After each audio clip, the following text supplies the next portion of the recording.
it's not just Kashmir which is the goal, but rest of India which is the goal? Jaish का देवबंदी होना उसके लिए काफ़ी चीज़ें फैसिलिटेट कर सकता है इंडिया के अंदर। और एक और चीज़, पूरे अक्रॉस द कंट्री इनके स्लीपर सेल्स ऑलरेडी हैं वैसे, तो वो इनको ज़्यादा तकलीफ नहीं है। बांग्लादेश में जो अभी वहाँ पर सारा जो हुआ है उसके कारण बांग्लादेश में भी इनका अच्छा खासा फुटहोल्ड बन चुका है इन लोगों का, तो वो इनको एक जो प्लेटफॉर्म है वो भी इनको मदद करेगा कि रेस्ट ऑफ द इंडिया के अंदर अपना अटैक्स फोकस करें।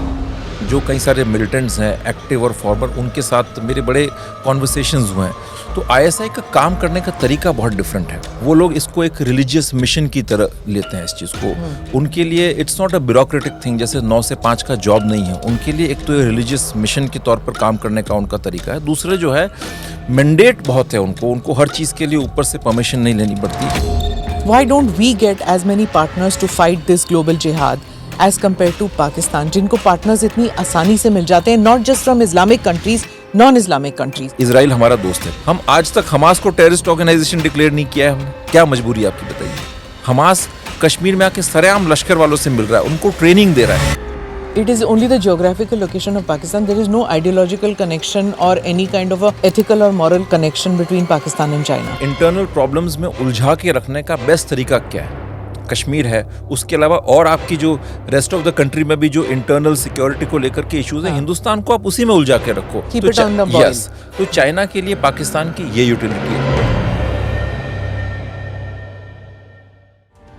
This episode is powered by easemytrip.com. Namaste, Jai Hind. You're watching or listening to another edition of the ANI podcast with Smita Prakash. Today, the conversation centers around what India has to deal with in terms of being a target of global jihad, with an apparent axis now emerging with Turkey, Pakistan, Azerbaijan, and even Bangladesh encircling India. Is Kashmir the core objective, or is it entire India? In me in the studio is Abhinav Pandya, a scholar who has researched the concept of jihad in great detail and has even advised a former Jammu and Kashmir governor on security issues. Abhinav, thank you so much for coming on the podcast. We'll do a mix of English-Hindi conversation if you're comfortable with that. So we'll talk about this, your book, the fourth book, The Jihad Game. And I recommend for people who study Islamic jihad to read that, Islamic terrorism and jihad, to read that. If you want to understand the makings of Pakistan, why it happens, the history of it, to pick up the book and read it. Students as well as people who work in think tanks, a must read, I think. And it's updated because it's got Operation Sindoor also mentioned in the book. But besides that, I want to talk first about the immediate news. मतलब हम लोग पत्रकार हैं तो पहले ही news सोचेंगे.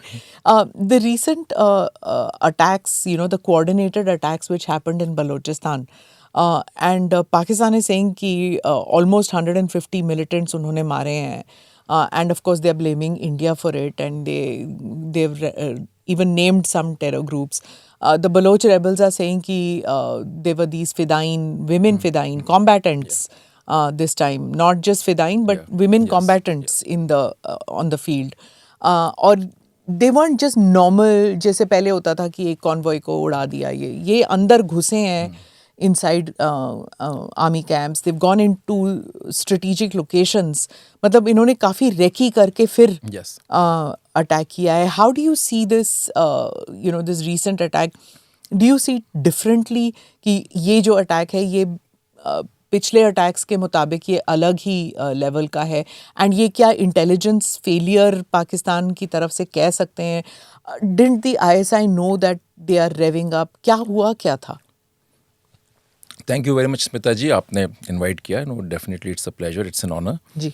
आपने बहुत एक अच्छे सवाल के साथ इस इंटरव्यू की शुरुआत की है।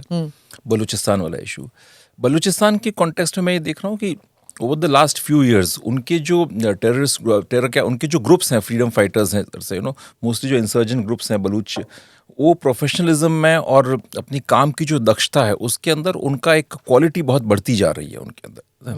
आपने जैसे वो जाफर एक्सप्रेस वाला भी देखा था, उसके बाद अभी जो है फीमेल सुसाइड बॉम्बर्स वहाँ पर आ गए, तो वेपन्स हैंडलिंग कहते हैं, ओवरऑल प्लानिंग, ऑपरेशंस, लॉजिस्टिक्स वगैरह, उसकी क्वालिटी काफ़ी बेहतर बढ़ रही है। तो मेरा ये मानना है कि आई थिंक ये जो स्केल है, this is likely to go even further high in the future. और डेफिनेटली अब इंडिया को तो ब्लेम करना खैर पाकिस्तान की एक पुरानी आदत रही है, यस फितरत है, बट मुझे जितना मैं टेररिज्म को देखता हूँ इस तरह से, जितना मैं इंसर्जेंट मूवमेंट्स को देखा है मैंने, मुझे लगता है कि इनको अफगानिस्तान से काफ़ी एक अच्छा खासा सपोर्ट मिल रहा है। और अफगानिस्तान पाकिस्तान के रिश्ते तो हालात अभी काफ़ी बेकार है, उसमें सिचुएशन उनकी ठीक नहीं है। दूसरा जो है, पाकिस्तान कहीं ना कहीं वहाँ पर ये लश्कर और इन ग्रुप्स को अपना आगे कर रहा है बलूचिस्तान के अंदर, और ISKP की भी ट्रेनिंग सेंटर्स वहाँ पर काफ़ी एस्टैब्लिश हो गए, तो उससे भी इनके अंदर काफ़ी एक नाराज़गी है। तो उसका भी एक रिएक्शन, नाराज़गी है बलूचों के अंदर नाराज़गी है, बिकॉज ये जो ग्रुप्स हैं लश्कर, ISKP वगैरह, इनका तो ISI के साथ एक बड़ा एक पुराना रिश्ता है। आप देखेंगे जी कि पाकिस्तान आर्मी जो है वहाँ पर बलूची रेबल्स जो हैं उनके कैंप्स को अटैक कर लेती है, उन्हें ढूंढ लेती है, लेकिन वहीं पर ISKP की ट्रेनिंग कैंप्स चल रहे हैं बलूचिस्तान के अंदर, वहां पर वो टच नहीं करते क्या ना। और कुछ दिनों पहले तो आपने देखा हो कि जो ISKP के जो लोकल हैंडलर्स हैं, उनके जो कमांडर्स हैं, उनका लश्कर के साथ एक मीटिंग भी हुआ था, वेपन भी एक्सचेंज किया था, तो बड़े कोऑर्डिनेटेड वे में काम कर रहे हैं, और उसका कहीं ना कहीं बलूचिस्तान से एक मेजर रिएक्शन आ रहा है। और मुझे ये भी लगता है इसके अंदर कि जिस ऑपरेशनल इफेक्टिवनेस के साथ बलूच ग्रुप्स जो काम कर रहे हैं, शायद सिर्फ अफगानिस्तान के वहाँ पर सेफ हेवन से उसमें उनका ही रोल ना हो, कुछ और इंटरनेशनल पावर्स का भी उसके अंदर एक रोल हो सकता है। अभी अभी अगर आप देखें तो आई मीन इस पर थोड़ा सा बड़ा डिफिकल्ट है चीज़ों को एस्टैब्लिश करना, लेकिन ख़ास तौर से अक्टूबर 7 के हमले के बाद हमास की एक्टिविटीज़ पाकिस्तान में बहुत बढ़ गई हैं। उनके जो रिप्रेजेंटेटिव्स हैं वो नाजी ज़हीर और खालिद मदूमी और ये सारे के सारे पाकिस्तान में उनका आना जाना, उनकी आमद रफ्त काफ़ी बढ़ गई थी। वो लश्कर के लीडर से मिले हैं, पाकिस्तान के जो जर्नलिस्ट से, पॉलिटिशियन से, जो देवबंदी जो पॉलिटिकल पार्टीज़ हैं, मौलाना फजलुर रहमान वगैरह, इन सब से मिले हैं। तो आई थिंक कहीं ना कहीं इन एक्टिविटीज़ को देखते हुए इजराइल भी काफ़ी चिंतित है। पर उनकी डिफेंस के लिए तो आ रहा है, Pakistan has become part of their Trump का जो वो उसके वो जो कैसे है एक तरफ हमास के साथ है और दूसरी तरफ दे विल बी पाकिस्तान इसमें ये काबिलियत रखता है पाकिस्तान। इनफैक्ट मैंने अभी एक मिडल ईस्ट फोरम में एक आर्टिकल लिखा भी है ये कि इजराइल को इस मामले में बहुत ही कॉशियस रहना चाहिए, because there is a history. आप देखें, पाकिस्तान अमेरिकन के साथ मिलकर के ग्लोबल वॉर ऑन टेरर में मुशर्रफ ने पार्टिसिपेट किया, अमेरिकन को वो दिखाने के तौर पर सपोर्ट कर रहे थे, उनके साथ लड़ रहे थे, मगर उसी वक्त तालिबान को सेफ हेवन सारे के सारे क्वेटा में मिले हुए थे। जितने ये तालिबानी कमांडर्स रेबल्स थे, ये सब अपना जाकर के क्वेटा के अंदर बैठे हुए थे, और उनके जो अफगान गवर्नमेंट वहाँ पर थी, उनके जो इंटेलिजेंस चीफ थे अमरुल्ला सालेह, वो रोज तकरीबन 40 फोन नंबर्स जिनकी लोकेशन ट्रेस होती थी बलूचिस्तान क्वेटा में, वो ISI को प्रोवाइड करते थे पाकिस्तान आर्मी को, और वो अगले कुछ घंटों के अंदर वो गायब हो जाते थे। तो पाकिस्तानियों ने अमेरिकन तक को बेवकूफ़ बना दिया और वो दोनों तरफ खेलते रहे। तो इजराइल में वहाँ पर गाजा के अंदर ये बोर्ड ऑफ पीस में जा रहे हैं, तो वहाँ पर अगर ये सेम इस चीज़ को रिपीट करें तो मुझे कोई खास इसमें सरप्राइज नहीं होगा इस चीज़ के अंदर। पर क्या वो होंगे, क्या वो विल दे प्रोवाइड, क्योंकि अपने आप को एक मर्सनरी ट्रूप्स की तरह वो अपने आप को पेश कर रहे हैं, हम कहीं भी जाके कर सकते हैं, UN में भी कर सकते हैं, बोर्ड ऑफ पीस में भी कर सकते हैं, हम हमास के लिए भी कर सकते हैं, हम किसी के लिए भी कर सकते हैं, but they are mercenaries now, you know, basically they become like that. जो पहले लोग सोचते कि लिबियंस ऐसे होंगे, दे हैव बिकम दैट। तो क्या इजराइल अलाउ करेगा? अब वो तो देखने वाला प्रश्न है, बिकॉज ये जो ट्रम्प का जो पूरा जो इनिशिएटिव है इसके अंदर इजराइल को, बोर्ड ऑफ पीस का, उसके अंदर काफ़ी लोग तो ज्वाइन नहीं कर रहे हैं। आपने देखा यूरोपियंस को बड़ा इससे जुड़ा एक संकोच है, इंडिया वगैरह की तरफ से भी कोई खास रिस्पांस नहीं। मोस्टली ये जो अरब कंट्रीज़ हैं वहाँ पर उन लोगों ने ज्वाइन किया है, और पाकिस्तान की तो इनसे काफ़ी अच्छी एक दोस्ती अमेरिकन के साथ अभी हाल फिलहाल में तो हुई है। तो डेफिनेटली अमेरिकन चाहेंगे कि वो आएँ। इजराइल, अब ये कहना मुश्किल है कि वो कितना इसको अपोज करता है, बट ये बात तय है कि वो इस चीज़ को लेकर के कोई बहुत खास कंफर्टेबल नहीं है। जो प्रोमिनेंट उनके जो पोर्टल्स हैं, जैसे मिडल ईस्ट फोरम वगैरह, जो काफ़ी ये एक्टिव हैं US के अंदर भी, और उनके जो स्टेट डिपार्टमेंट है, उनका जो सिक्योरिटी एस्टेब्लिशमेंट है, उनके साथ भी इन लोगों का बड़ा एक स्ट्रॉन्ग इन्फ्लुएंस है। वो इस बात को लेकर के काफ़ी पब्लिश भी कर रहे हैं और वार्न भी कर रहे हैं। बट एक बात तय है कि अगर पाकिस्तान वहाँ पर जाता है तो इसमें कोई सरप्राइज़ नहीं होना चाहिए, बिकॉज वो पहले भी ये कर चुके हैं। जनरल ज़ियाउल हक का किस्सा तो आपको पता ही है, उन्होंने किस तरह से जब जॉर्डन में वो गए थे तो जॉर्डन के बिहाफ पर जो है कई सारे 25,000 या 26,000 पैलेस्टीनियंस का कत्लेआम उन्होंने किया था पर उनके बिहाफ के ऊपर। तो पाकिस्तानी आर्मी जो है वो फॉर सेल है बेसिकली, आप उसको जहाँ चाहे पैसा दीजिए। और सबसे बड़ी बात ये कि वो इसको अब उनकी आप एक्सपर्टीज़ कहें, दक्षता कहें, क्या कहें, वो एक साथ सभी को बेवकूफ बना करके और अपना काम निकलवा भी ले जाते हैं। That is true. That's true. And so how अब does आप it... देखिए जैसे कि अमेरिकन के साथ भी वो अपना कर रहे हैं, चाइना के साथ भी उनकी बड़ी जबरदस्त पार्टनरशिप है। चाइना जो है वहां पर सिंगशियांग के अंदर उइगुर मुस्लिम्स के ऊपर जितना टॉर्चर वगैरह सारा हो रहा है, उस पर कंप्लीट साइलेंस है। Even a man like Imran Khan said that I cannot talk on this issue. Yes You know, उस पर कंप्लीट साइलेंस है। और जो चाइना के अगेंस्ट अमेरिकन जो इतना स्टैंड लेके रखते हैं, आपने देखा होगा ट्रम्प वगैरह को कि हम क्रिटिकल मिनरल्स में, सप्लाई चेन्स में इतना कॉम्पीट करेंगे, ये करेंगे, लेकिन जब पाकिस्तान के रिश्ते उनके साथ होते हैं तो उस पर वो ज़्यादा कुछ बोलते नहीं है। मतलब पाकिस्तान को एक ये कह सकते हैं ना कि एक क्लीन चिट है कि मतलब आप हर जगह ऑपरेट कर सकते हैं। तो क्योंकि पाकिस्तान हमको भी सीखना चाहिए ना। Why should India give its two-bit comment on everything? उसका एक रीज़न है बिकॉज मैंने कश्मीर में काम किया और मैंने पाकिस्तान जो कई सारे मिलिटेंट्स हैं, एक्टिव और फॉर्मर, उनके साथ मेरे बड़े कॉन्वर्सेशंस हुए हैं। तो आईएसआई का काम करने का तरीका बहुत डिफरेंट है। उनके वहाँ पर क्या है कि वो लोग इसको एक रिलीजियस मिशन की तरह लेते हैं इस चीज़ को। उनके लिए it's not a bureaucratic thing, जैसे 9 से 5 का जॉब नहीं है। उनके लिए एक तो रिलीजियस मिशन के तौर पर काम करने का उनका तरीका है। दूसरे जो है मैंडेट बहुत है उनको हर चीज़ के लिए ऊपर से परमिशन नहीं लेनी पड़ती।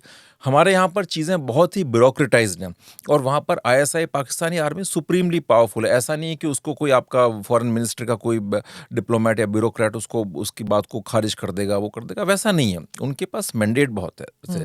तो उनका एक और जैसे उसका एग्जाम्पल्स भी हैं।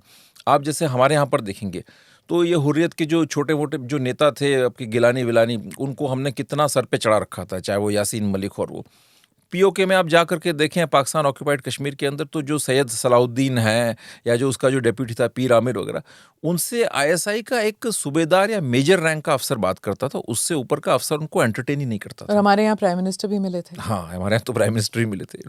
हमारे यहाँ पर एजेंसीज का भी जो एक वही नहीं, ambassadors, high commissioners, yes they were welcomed in all the diplomatic enclave में जो भी पार्टियां होती थी वो जाते थे। बिल्कुल वो जाते थे। इनफैक्ट यहाँ से भी जब डिप्लोमेटिक, किसने किया उनके लिए पाथवेज, किसने खोला?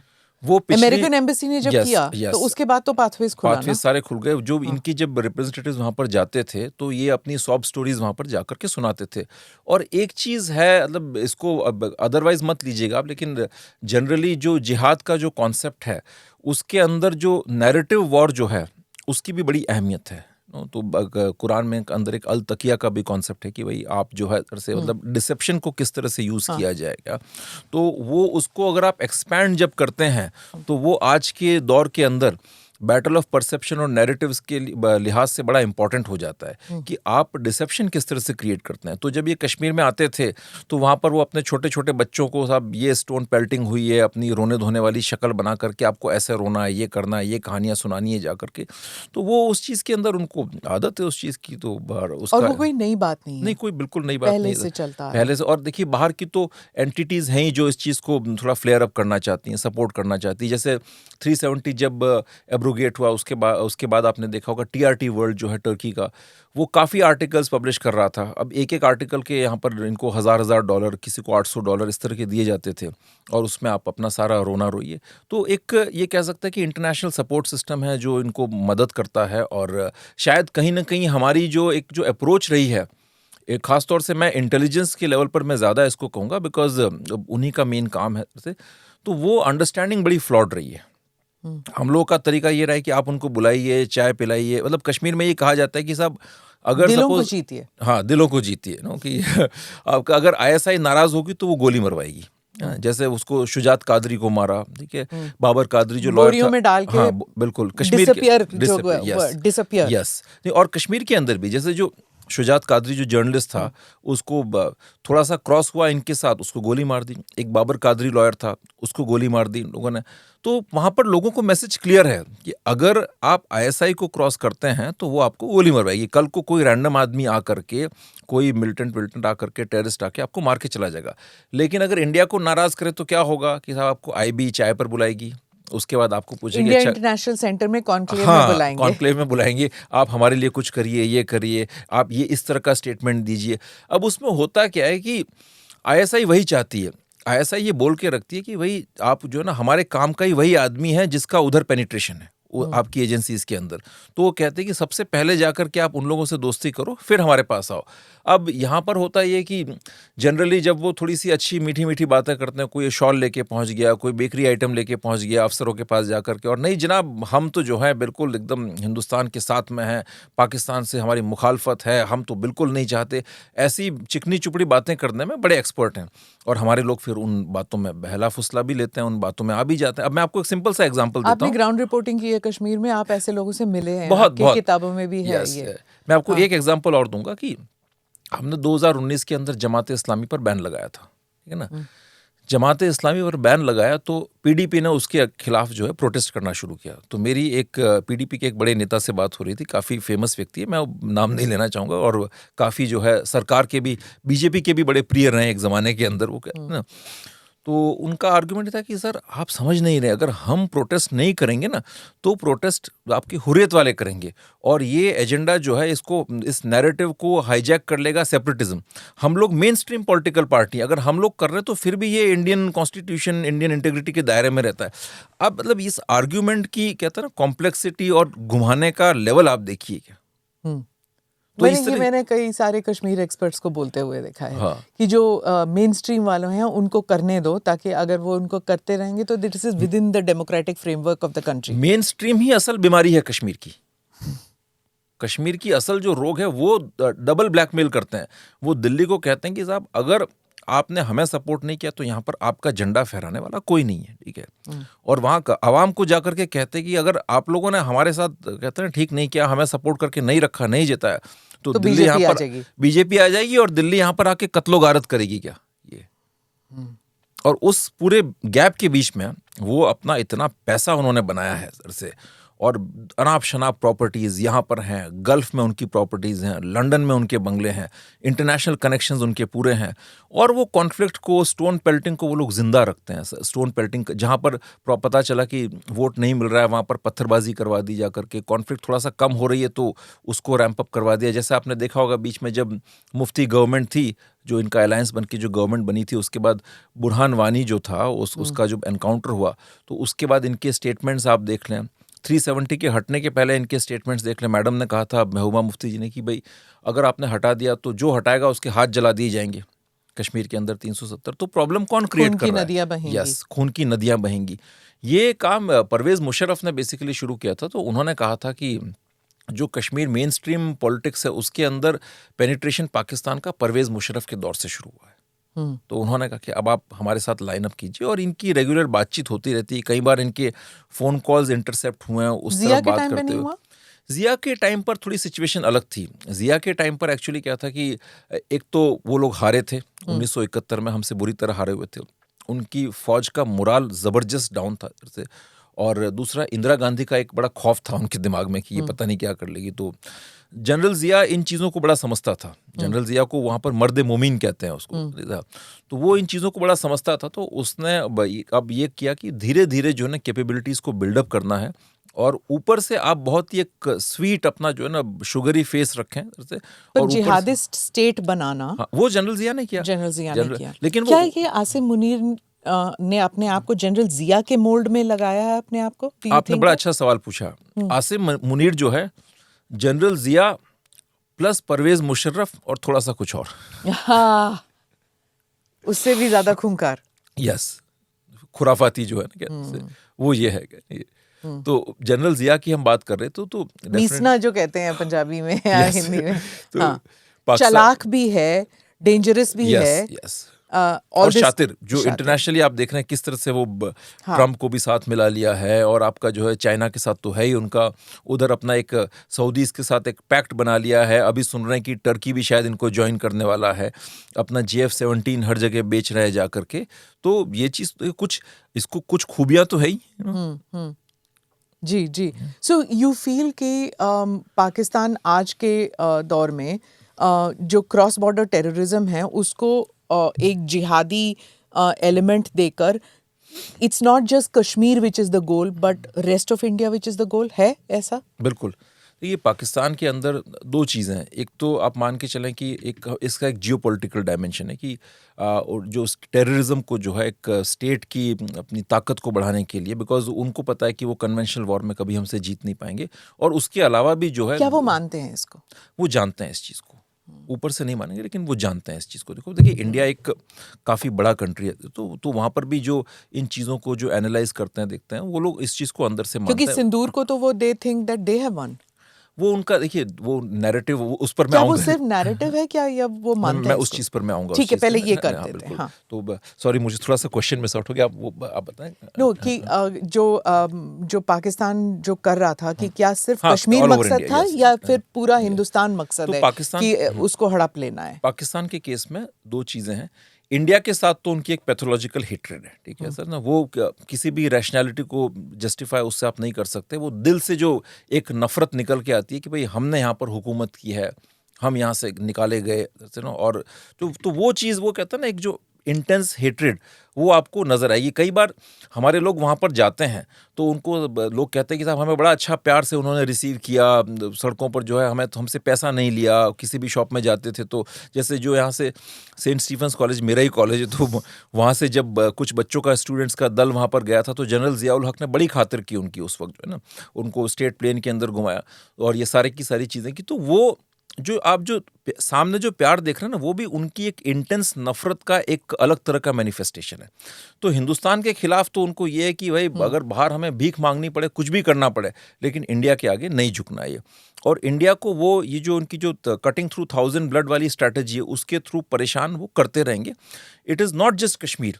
कश्मीर तो ठीक है, कश्मीर के अंदर उनका है वो एक ऑटो पायलट मोड में मिलिटेंसी आ चुकी है, बट अब रेस्ट ऑफ द इंडिया जो है वो उनका एक टारगेट है। और ये आप एक चीज देखें तो जो ये स्टेटेड टारगेट है। स्टेटेड बोलेंगे नहीं वो इस चीज को बोलेंगे, बट आप उनकी कश्मीर तो बोलते हैं, कश्मीर तो बोलते हैं, लेकिन पर ये स्टेटेड टारगेट नहीं है। ये स्टेटेड टारगेट नहीं है, है। हो सकता है नहीं है टारगेट तो देखिए, बिकॉज जनरल मतलब दे कैन से इट सून। अगर उन्होंने कश्मीर को बोला है, बोल सकते हैं, बिल्कुल बोल सकते हैं। इनकी जो फाउंडर थे आईएसआई के मेजर जनरल रॉबर्ट कॉथम, वो इनको तभी समझ में आ गया था 47-48 के बाद कि हिंदुस्तान एक बहुत बड़ा मुल्क है, आप उनके साथ ऐसे नहीं लड़ सकते।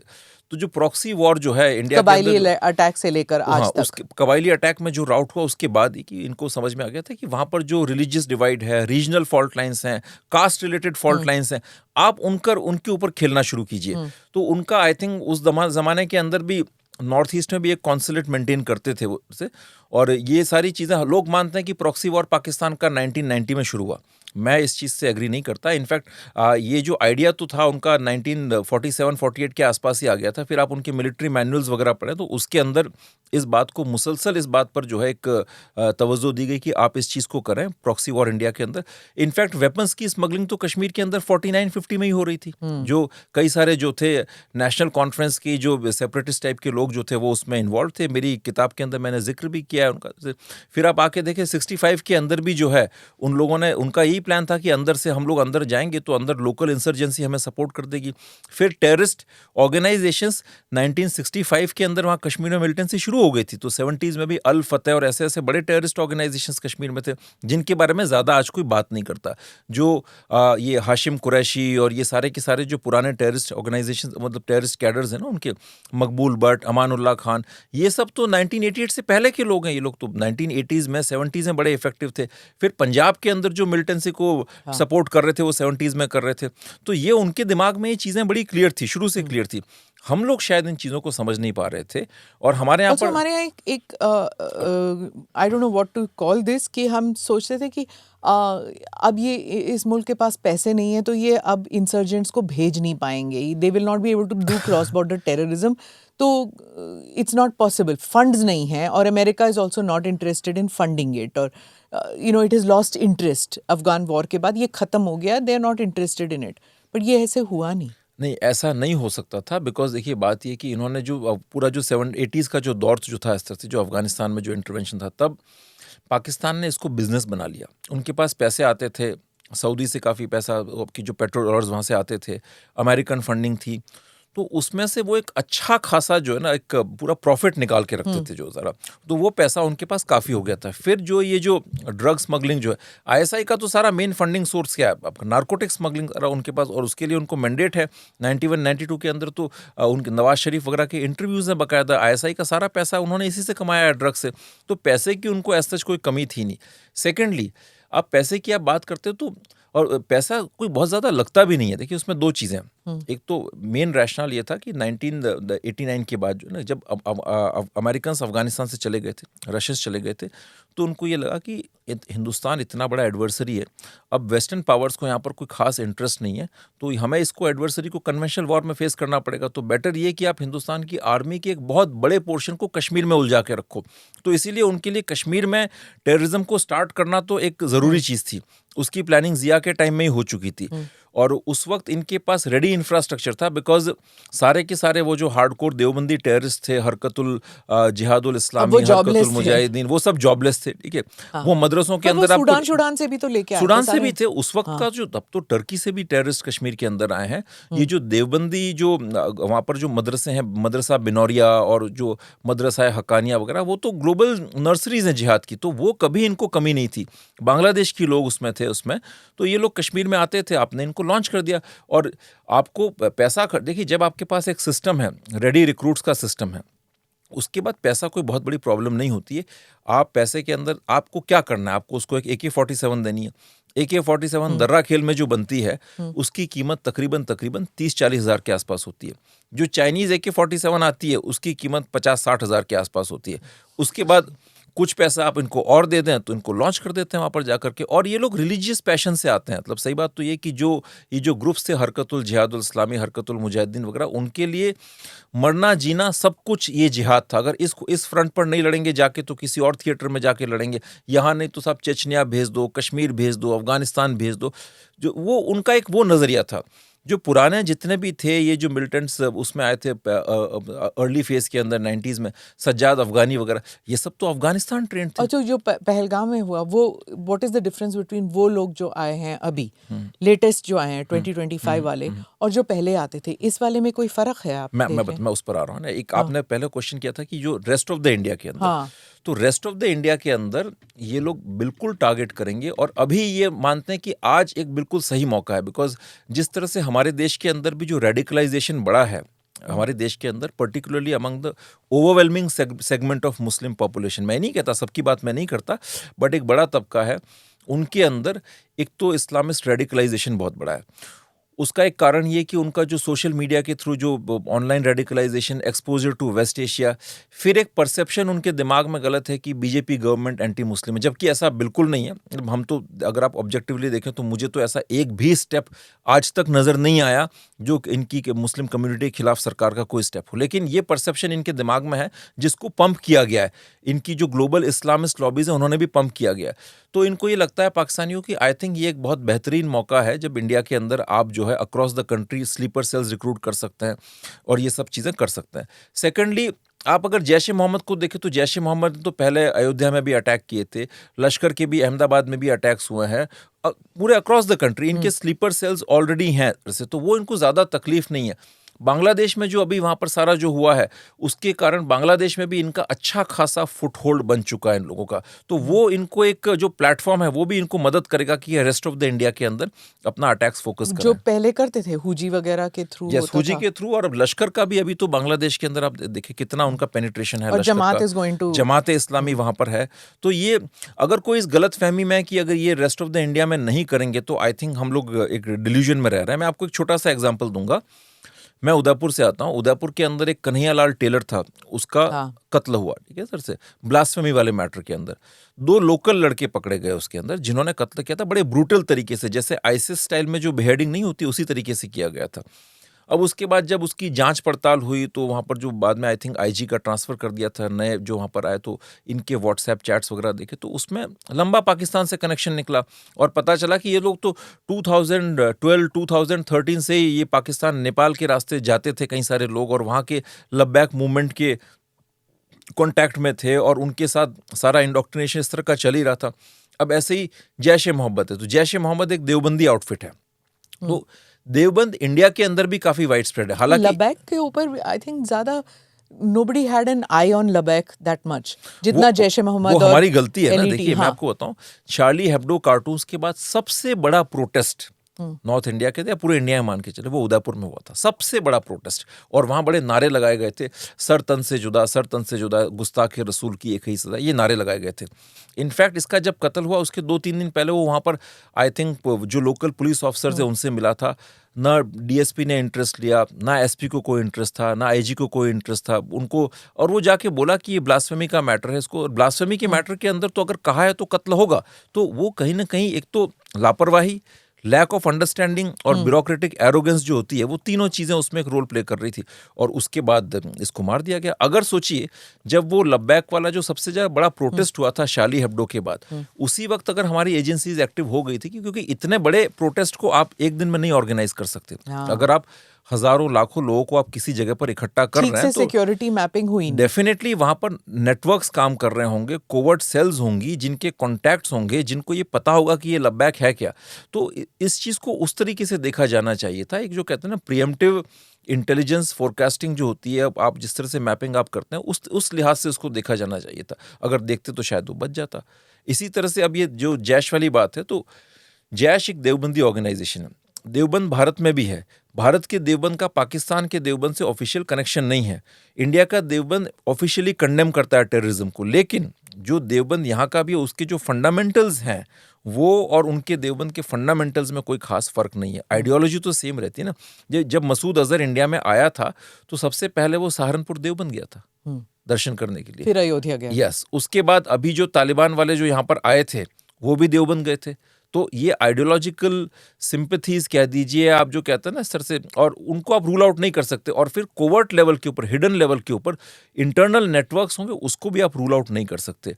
तो जैश का देवबंदी होना उसके लिए काफ़ी चीज़ें फैसिलिटेट कर सकता है इंडिया के अंदर। और एक और चीज़, जो ये जो ट्रांसनेशनल ग्रुप्स हैं, अल कायदा इन इस्लामिक स्टेट, अल कायदा इन इंडियन सब कॉन्टिनेंट और आईएसकेपी, ये भी इंडियन हिंटरलैंड को, मतलब कि कश्मीर के बाहर अपनी एक्टिविटीज़ प्रमोट करना चाहते हैं, टेररिस्ट एक्टिविटीज़।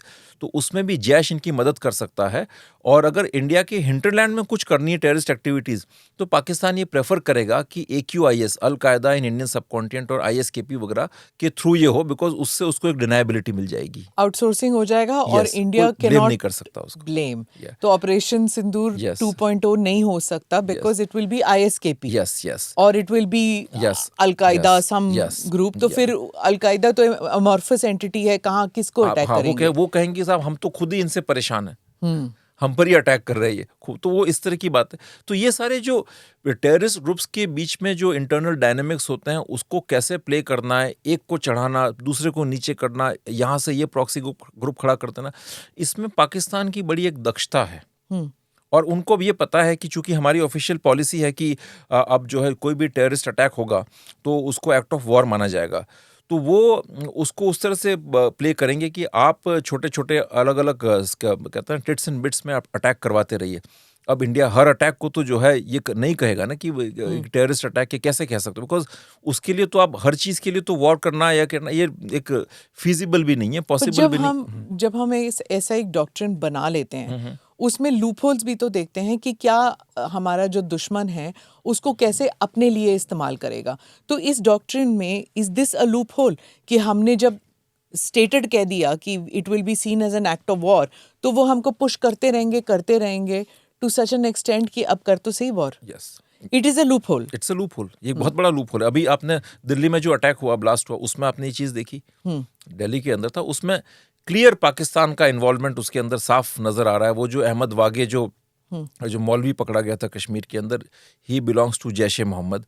ये उमर नबी वगैरह जो डॉक्टर्स का जो एक वाइट कॉलर नेटवर्क है, हालांकि इसके बारे में कश्मीर के अंदर अगर आप वहाँ पर ग्राउंड लेवल पर आप इंटेलिजेंस सर्किट में अगर आप बात करें तो वो लोग बहुत पहले से हाईलाइट कर रहे थे 2015-16 से कि एक डॉक्टर्स का एक नेटवर्क तैयार हो रहा है, तो इसमें क्लियरली चीज़ें अगर पाकिस्तान के रोल को आप मतलब कहते हैं they are telltale signs, बड़े ऑब्वियस साइंस हैं। लेकिन अब हमारी परेशानी ये है कि आप इसको अगर आप इसको एडमिट करते हैं कि ये टेररिस्ट अटैक है, पाकिस्तान का इन्वॉल्वमेंट है, तो फिर आपको जंग करनी पड़ेगी, बिकॉज आपका डॉक्ट्रिन नहीं है। और पाकिस्तान अभी इंटरनेशनली उसके लिए चीज़ें थोड़ी फेवरेबल है, बिकॉज देखिए चाइना उनके साथ में ऑपरेशन सिंदूर के अंदर चाइना ने उनको रियल टाइम इंटेलिजेंस प्रोवाइड की है, ठीक है। और एक चीज़ कि जब भी ये हो रहा था तो मेरी उन दिनों किसी रशियन डिप्लोमेट से बात हो रही थी, वो लोग चाइनीज़ के टच में थे। मैंने उनसे पूछा कि अगर ये जंग और बढ़ती है तो चाइनीज़ क्या करेंगे, तो उन्होंने कहा कि देखिए पहली कोशिश तो चाइनीज़ की ये कि अगर ये डिफ्यूज़ हो जाए, रुक जाए तो ठीक है, लेकिन अगर बढ़ती है तो चाइनीज़ का ये कहना है कि they will explore hard options. इसका मतलब संकेत साफ है कि वो आगे कुछ भी होगा उसमें चाइनीज़ इनकी बड़े सशक्त रूप से मदद करेंगे।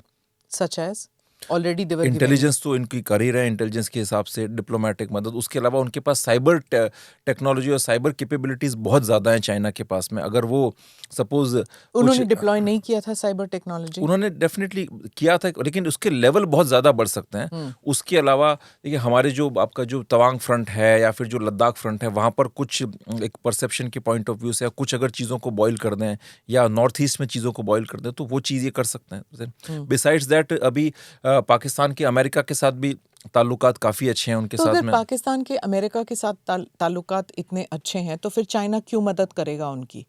जस्ट बिकॉज वो इंडिया के अगेंस्ट, इसलिए? तो again it is only the geographical location of Pakistan, there is no ideological connection और any kind of a ethical और moral connection between Pakistan and China, है ना? वो एथिकल चाइना के लिए पाकिस्तान एक स्ट्रेटेजिक वैल्यू रखता है चाइना के लिए, बिकॉज चाइना को ये है कि वो एक इंडिया को एक लॉन्ग टर्म थ्रेट के रूप में देखते हैं। बिकॉज देखिए कई सारी चीज़ें हैं कि एक तो चाइना ग्लोबल लीडरशिप की बात करता है, वो मल्टीपोलर वर्ल्ड की तो बात करता है, लेकिन मल्टीपोलर वर्ल्ड का उसका रेटोरिक तक सीमित है, कहाँ तक कि अमेरिकन या वेस्टर्न हेजेमनी को डाउन करो। लेकिन एशिया में वो मल्टीपोलरिटी बिल्कुल नहीं चाहता, तो वो अपने बैकयार्ड के अंदर कभी नहीं चाहेगा कि एक इंडिया जो है ना सर से उसकी लीडरशिप को चैलेंज करता हुआ कुछ अपना एक परसेप्शन भी शो करेगा। तो इंडिया को तो अगर यहाँ बॉक डाउन करके रखना है तो पाकिस्तान से बेहतर कोई तरीका नहीं है। फिर उनकी जो ऑयल सप्लाई लाइन्स हैं चाइना की, सारी वो मलक्का स्ट्रेट के थ्रू जाती हैं। हमारी नेवल कैपेबिलिटी काफ़ी पावरफुल है, तो वो लोग लॉन्ग टर्म बड़ी मैपिंग करते हैं चीज़ों की। अगर सपोज जो है इंडिया फ्री हो जाता है इस तरह से कश्मीर की प्रॉब्लम से, तो वो वहाँ पर काफ़ी हमारे वल्नरेबिलिटी है, चोक पॉइंट्स हैं चाइना की, तो वहाँ पर अगर प्रेशर एक्सरसाइज करेगा तो चाइना के लिए दिक्कत हो सकती है। तो इंडिया को कश्मीर के मतलब कहते हैं ना इंटरनल प्रॉब्लम्स में उलझा के रखने का बेस्ट तरीका क्या है? कश्मीर है, उसके अलावा और आपकी जो रेस्ट ऑफ द कंट्री में भी जो इंटरनल सिक्योरिटी को लेकर के इश्यूज हैं, हिंदुस्तान को आप उसी में उलझा के रखो।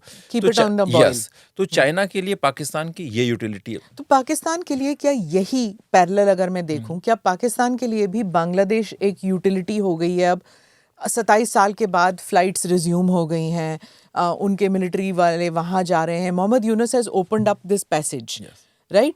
तो क्या पाकिस्तान भी, मतलब घाव बहुत पुराने हैं इनके, पाकिस्तान और बांग्लादेश को अगर देखें, a part of the country went away, you know, it's a large chunk of the country that went away, लेकिन वो they have swallowed that black pill, they have swallowed that insult, that embarrassment that they lost that, and they are building ties with Bangladesh. और बांग्लादेश भी ये pathway शुरू कर रहा है. How is India looking at this and how should India look at this? ये बांग्लादेश की स्थिति बहुत भयानक है। मैं ये कहूँगा कि हम लोग ठीक है, हमारे अननोन गनमैन जो है पाकिस्तान में कुछ एक्टिविटीज़ चलती रही, लेकिन पीछे से पाकिस्तान ने जो बांग्लादेश में जो खेल किया है, that is the real game changer Pakistan ने। और वहाँ पर जो है मैं एक तरह से इसको अगर आप ये भी कहें कि 1971 का जो बदला जो है असर से, to put it very bluntly कहते हैं ना, अगर मैं ये कहूँ कि पाकिस्तान ने बदला काफ़ी हद तक ले लिया है, मतलब एक बहुत बड़े हद तक, तो इसमें कोई अतिशयोक्ति नहीं होगी, इसमें कोई एग्जैजरेशन नहीं है। क्योंकि बांग्लादेश में हालात ये है कि देखिए एक तो वहाँ जमाते इस्लामी, That's a very important point. You're saying 71 has been avenged by Pakistan. Yes, इसको कोई स्वीकार नहीं करेगा यहाँ पर क्या इस चीज़ों को लेकर के, लेकिन हकीकत यही है क्योंकि एक तो वहाँ जमाते इस्लामी है आपके लिए, जमाते इस्लामी वॉर क्रिमिनल से भरी हुई है और हार्ड कोर रेडिकल ऑर्गेनाइजेशन है। पूरा पाकिस्तान की जमाते इस्लामी के साथ उनकी कहते हैं ना एक बिल्कुल ज़बरदस्त उनके टाइज़ हैं, बहुत पुराने टाइज़ हैं। ये लोग वो लोग हैं जिन्होंने 71 के वॉर के अंदर भी पाकिस्तान के साथ ही उन्होंने उनकी मदद की थी। दूसरा, वहाँ की आप ये मत सोचें कि वहाँ की सोसाइटी जो है वो कोई बहुत लिबरल सेक्युलर सोसाइटी है, ठीक है। वहाँ की सोसाइटी के अंदर भी रेडिकलाइजेशन लेवल्स अच्छा खासा ठीक ठाक रेडिकलाइजेशन लेवल है उनका। हालांकि कोशिश जरूर की थी कि सेक्युलर हो, उनके संविधान में भी हाँ, था। वो था, लेकिन देखिए जो अवामी लीग वगैरह इन लोगों ने प्रयास किए, लेकिन वो प्रयास सक्सेसफुल रहे नहीं इनके, ठीक है। तो वहाँ पर एक तो जमाते इस्लामी, फिर सोसाइटी के अंदर extreme radicalization and extreme hatred for India, नफरत भारत के लिए।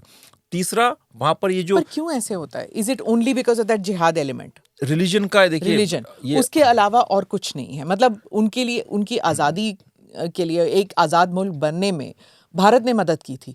इसके बावजूद religion is so important to them कि वो भारत का खात्मा चाहते हैं। मैं आपको एक बात कहूँगा ना कि एक आपने सुना, एक वो पुरानी चौपाई है, भय बिनु होत नहीं प्रीत गुसाई। आपको जो है, अगर आप चाहते हैं कि लोग आपकी इज्जत करें, आपसे प्रेम करें, तो आपको थोड़ा सा अपनी ताकत भी दिखानी पड़ती है। हमारी बांग्लादेश के साथ जो अप्रोच सिर्फ मदद थी, ताकत नहीं था कभी। बिल्कुल नहीं थी ताकत, है ना। ये जो जमाते इस्लामी वहाँ पर अभी जो इतना पर फैला रही है, वहाँ पर 1971 की जीत के बाद बांग्लादेश एक तरह से आप मान के चले भारत का प्रभाव वहाँ पर काफ़ी बढ़ गया था। तो अगर हम लोग, हमारी इंटेलिजेंस एजेंसीज में, हमारी इस्टेब्लिशमेंट में, फॉरेन पॉलिसी इस्टेब्लिशमेंट में वो एक स्ट्रेटेजिक विजन होता, तो आप सारे इस तरह के जो जिहादिस्ट एलिमेंट्स हैं उनके लिए आप कोई लॉन्ग टर्म प्लान बनाते, आप उनको न्यूट्रलाइज करते, आप उनको डिसफंक्शनल करते, उन स्ट्रक्चर्स को डिमोलिश करते, क्या उन शेख हसीना इंस्टीट्यूशंस ने को। किया नहीं? शेख हसीना ने किया, लेकिन इन सारी चीजों के लिए कहता ना, एक जिस किस्म की ताकत की जरूरत थी ना, वो एक अलग लेवल पर थी। और शेख वो भी हसीना की अपनी शायद मजबूरियां थी। थोड़ी बहुत गेम भी खेल रही थी Yes. कि अगर वो पूरा हाँ, करती भारत शेख का। हसीना की वो कि हाँ। वो वहां पर उसको चुनाव जीतना है, तो हाँ, वो वही ना। बिल्कुल ही अपने आप को उस तरह से नहीं प्रोजेक्ट कर सकती इंडियन थी। एजेंट नहीं बन सकती यस। थी। और दूसरा ये कि वो चाइना के साथ भी अपना उनका डील चल रहा था, Correct. इधर भी चल रहा था, लेकिन हमारे पास अच्छा मौका था 70s कम और से कम 80s चिकन का। नेक तो ले लेते। यस, आप वो ले लेते, और आपका वहां पर फुटहोल्ड भी, आपको जब देखिए, अगर आपको वर्ल्ड पावर बनना है तो आप ऐसे डर डर के नहीं रह सकते कि साहब मैं वहां पर नहीं जाऊंगा, हम तो वहां पर अटैक नहीं करेंगे, जिस देश में गंगा बहती है वहां होठों पे सच्चाई रहती है। ये सारी चीजें चलती नहीं है। सो वेरी सॉरी टू से, बट है ना क्या, हाँ। कि जो है ना, आप अमन की आशा और ये सब पहली चीजें। बात तो हम कभी कहते नहीं थे, ना हम कभी सोच रखते थे of becoming any kind of a power. We only wanted to be a facilitator of. Yes, but दुनिया आपको देखती Nice. थी, देखिए आपकी जो लोकेशन है। दुनिया हमसे एक्सपेक्टेशन रखती थी, यस, और वो रखे, उनको लाजमी है। अगर देखिए लेकिन आज, we never stepped up to it. Yes, आज अगर भारत की जो लोकेशन है, मेरी उनसे बात हो रही थी, डॉक्टर अलेक्जेंडर डुगिन है जो पुतिन के एडवाइजर हैं, वो उनका जो एक जो तसव्वुर है मल्टीपोलर वर्ल्ड ऑर्डर का, उनका ये मानना है कि जो आगे सिविलाइजेशनल स्टेट्स चलेंगे, उसमें जो यूरोपियन रीजन है, सेंट्रल एशिया है, वहाँ पर रशिया का डोमिनेशन होगा, ये ईस्ट एशिया वाला वहाँ पर चाइना का होगा, साउथ एशिया पूरा का पूरा अफगानिस्तान तक, ऑलमोस्ट ईरान तक, वहाँ का जो है ना एक प्राइम सेंटर इंडिया होगा, वेस्टर्न हेमिस्फीयर का अमेरिका, उनका ये है। तो उन्होंने तो इंडिया को माना ना एक पूरे रीजन का, लेकिन क्या, you know the thing is this, ये जो सिविलाइजेशनल पावर की जो बात होती है ना, it is very nice till a think tank. The global superpower doesn't understand the concept of civilizational power. ऐसे होता तो क्या वो ईरान को इस तरह ट्रीट करता जिस तरह उसने किया? They wouldn't have done it because Iran is also a civilizational power power. matters, देखिए, और हाँ, तो वही ना, और तो हम ईरान की सिविलाइजेशनल पावर अपने आप को अगर समझें, या फिर कुछ मुल्क अगर सोचे कि भारत एक सिविलाइजेशनल पावर है, उसके साथ अगर हार्ड पावर नहीं मैच करता तो दैट इज अ फुस। आपने बात जो मैं कहना चाह रहा था वो आपने बात कह दी बिल्कुल। Sorry. और जहां तक देखिए अरे ईरान की बात है, तो ईरान का तो सिविलाइजेशनल डेसिमेशन हुआ है। ईरान की जो ओरिजिनल लेगेसी जो थी, जो उनकी ज़ोरास्ट्रियन लेगेसी जो थी, ईरान, आप कई ईरानियों से बात करिए, मेरी जो, मैं अमेरिका में कॉर्नल में था, वहाँ पर मैंने एक अच्छा लंबा अरसा वहाँ गुजारा है, तो बहुत ईरानियंस हमारे वहाँ आते थे। ईरानी लोग बहुत खुले दिमाग के और बहुत ही टैलेंटेड कम्युनिटी है, और वो इस तरह के जो रिलीजियस जिहादिस्ट इस्लामिस्ट रिस्ट्रिक्शंस हैं उनके अंदर उनका कोई यकीन नहीं है। वहाँ पर अमेरिकन कैंपसेस में आप ईरानियन लड़कियों को आप देखें, उनके लड़कों को देखें, वो वेस्टर्न लिबरल आउटफिट्स पहनेंगी, उनका म्यूजिक, उनकी पढ़ाई को एंजॉय करेंगी, सब कुछ उस तरह के लोग हैं। तो वो तो कहते हैं कि साहब ये जो खमेनी रजीम जो ईरान के अंदर आई, उसने हमारा पूरा जो सिविलाइजेशन ग्लोरी थी उसका सत्यानाश किया है। ये तो ईरान की कहानी खैर डिफरेंट है, बट ये है कि हिंदुस्तान को बांग्लादेश के अंदर जो है ना, हमें कुछ और करना चाहिए था। अब हम बात कर रहे थे अभी वर्तमान स्टेट जो है, फिर वहाँ पर जो है ना, एक तो जमात इस्लामी का मैंने जिक्र किया, फिर जो है जो सोसाइटी में रेडिकलाइजेशन लेवल्स काफ़ी हाई है, फिर वहाँ पर टेररिस्ट ग्रुप्स का काफ़ी पेनिट्रेशन। देखिए वहाँ पर लश्कर है, जैश की एक्टिविटीज़ बढ़ गई हैं। फिर उसके अलावा लोकल ग्रुप्स हैं उनके, अंसारुल्लाह बांग्ला, जमातुल मुजाहिदीन बांग्लादेश, और ये सब इस्लामिक स्टेट और अलकायदा के एफिलिएट्स हैं। फिर एक वो अराकान रोहिंग्या सेल्वेशन आर्मी, वो भी एक इस्लामिस्ट टेररिस्ट ग्रुप है जिसके अंदर जिसकी रिसेंट मीटिंग्स के अंदर लश्कर के लोग जाकर के बैठे थे, ये एंगल। फिर चौथा, वहाँ पर ISI की रेगुलर विजिट्स हो गई हैं। अभी लेटेस्ट जो इनपुट्स आए थे वहाँ पर, तो एक ISI की टीम गई थी, करीब 7-8 लोगों की, पाकिस्तान से 7-8 लोगों की टीम गई थी, उसमें 3-4 लोग ISI के थे। डेलीगेशन लेवल विजिट्स होते हैं पाकिस्तान तो के। उन्होंने एयरपोर्ट पर उन लोगों की एंट्री नहीं की। उनमें से 2 लोगों का तो जो मेरे पास इनपुट्स आए थे वो था कि बाकायदा वो एक आई थिंक ब्लैक कलर की कुछ बड़ी गाड़ी थी जो लैंड क्रूजर टाइप की होती है, उसके अंदर विद अ बैकपैक वो हमारे एक बॉर्डर पर आए, वहाँ से कोई बंदा सामान रिसीव करने आया, उसको सामान दिया और निकल गए। और वो लोग भालू का वहाँ पर जो है पुरानी जो सारी जो नॉर्थ ईस्ट में जो आसाम में वो ग्रुप था ना, उल्फा, उनके बेसिस को रीएक्टिवेट कर रहे हैं। उसके अलावा वहाँ पर अपने बेसिस स्ट्रॉन्ग कर रहे हैं। तो वहाँ पर काफ़ी सिचुएशन जो है इंडिया के लिए बड़ी दिक्कत वाली सिचुएशन बन गई है। और जो आपका और फिर पांचवा एंगल उस पर आया, जो अदर ग्लोबल इस्लामिस्ट एक्टर्स हैं, टर्की और कतर का वहाँ पर इन्वॉल्वमेंट एंड आपका जो है ना इंटरफेरेंस, इन्वेस्टमेंट। सिविलाइजेशनल स्टेट की बात कर रहे हैं, Turkey thinks of itself as that one of that. नहीं, वो हैं, लेकिन हमारे एंटी सिविलाइजेशनल हाँ, मतलब वो उनका their civilizational state's goal is jihad also. Yes, उनका जो ऑटोमन जो ये जो नए जो हैं मिस्टर एर्दोगान, ये अपने आप को नए खलीफा समझते हैं। तो उनका विजन ये है कि पूरे सेंट्रल एशिया के अंदर एक नया टर्किक पूरा एक इन्फ्लुएंस का जो एक पूरा रीजन वहाँ बनाया जाए और ग्लोबल उम्मा की लीडरशिप ली जाए। और ये लिटरेचर मिला है, ये जो अभी जो दिल्ली अटैक हुआ था उसमें भी ये कैलिफेट की बात सब कर रहे थे। बिल्कुल बिल्कुल। तो वो अपने आप को, बिकॉज वो ऑटोमन एम्पायर का अपने आप को मानते हैं कि उसके हम वो हैं वंशज के असर से, उसकी लेगेसी है हमारी। तो हमारे पास एक क्लेम है कि इस ग्लोबल उम्मा की लीडरशिप को हथियाने का। और उनका साउथ एशिया में क्यों इंटरेस्ट है, ये बड़ा एक इंटरेस्टिंग सवाल है। देखिए, उनको अरब वर्ल्ड के अंदर, वेस्ट एशिया में उनको चैलेंज मिलेगा, बिकॉज सऊदी अरेबिया कस्टोडियन है इन दोनों आपकी जो सारी होली प्लेसेस उनके पास में है। जो इनकी जो ऑटोमन्स को जो लड़ाई जो हुई थी पहले, वो सऊदी अल सौद डायनेस्टी जो थी, जो सऊदी अरेबिया के जो वहाबी जो थे उनके साथ उनकी लड़ाई हुई, जिनको फिर वेस्टर्न पावर्स ने सपोर्ट किया और ऑटोमन एम्पायर खत्म हुआ।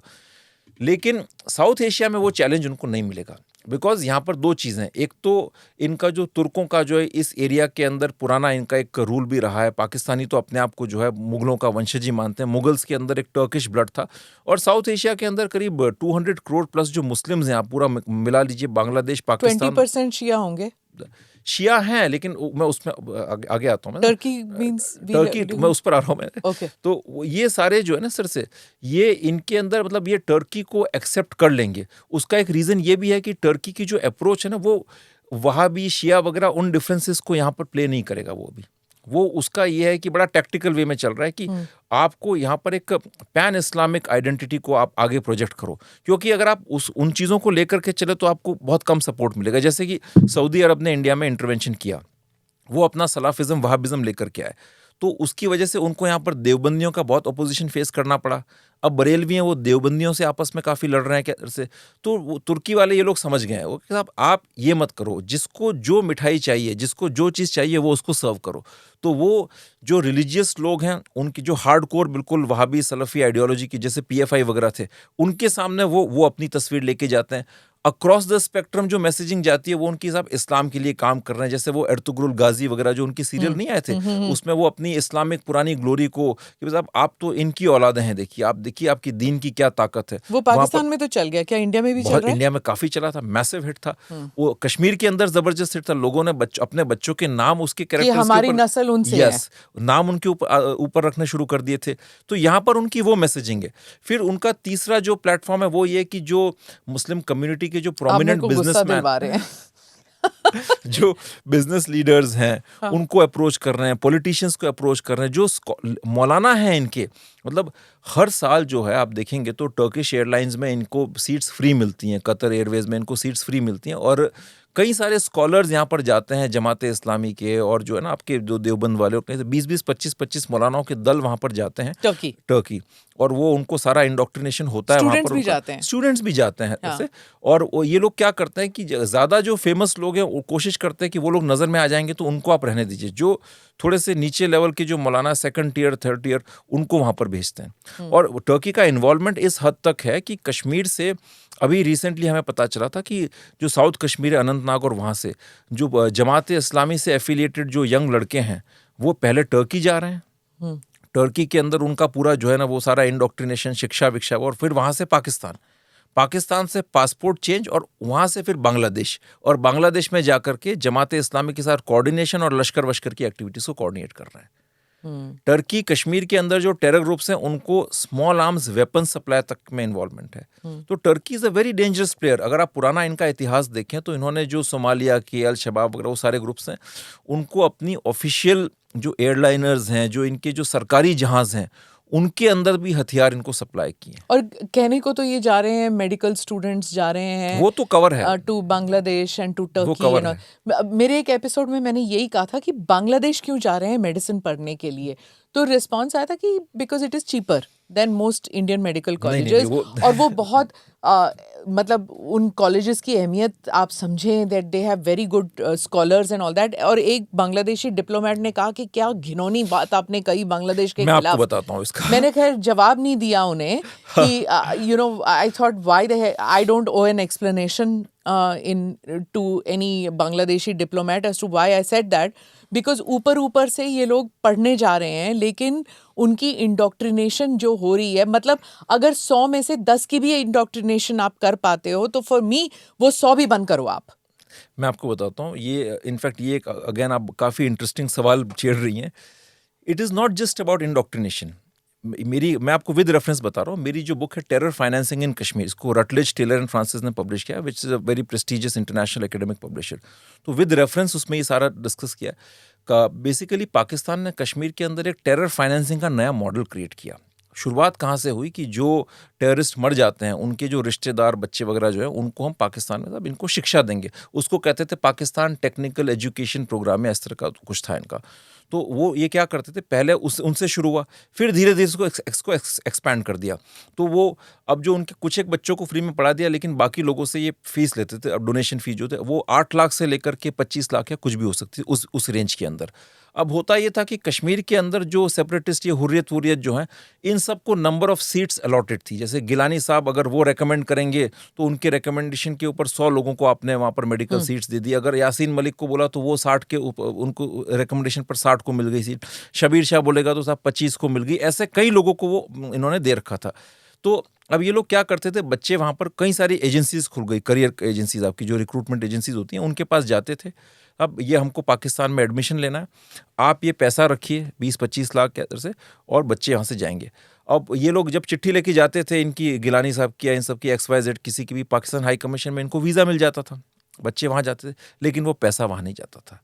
वो पैसा जो है इधर पहले इन सेपरेटिस्ट लीडर्स के पास जाता था, सारे जिन लोगों ने रेकमेंड करके दिया है, वो लोग अपना एक कट उसमें से रखते थे, और बाकी फिर वो टेररिस्ट ग्रुप्स के पास वो पैसा चला जाता था। और वो अच्छा खासा एक संख्या उसकी होती थी पैसे की, और वो फिर उस जैसे सपोज किसी ने अपना 10%, 5% जो भी रखना है रख लिया, ये जो सेपरेटिस्ट लीडर्स हैं इनके खर्चों के लिए।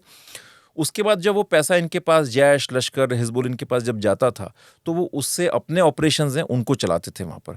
फिर ये क्या हुआ, ये जो मेथड जो था, इसको उन्होंने पाकिस्तान से एक्सपैंड किया।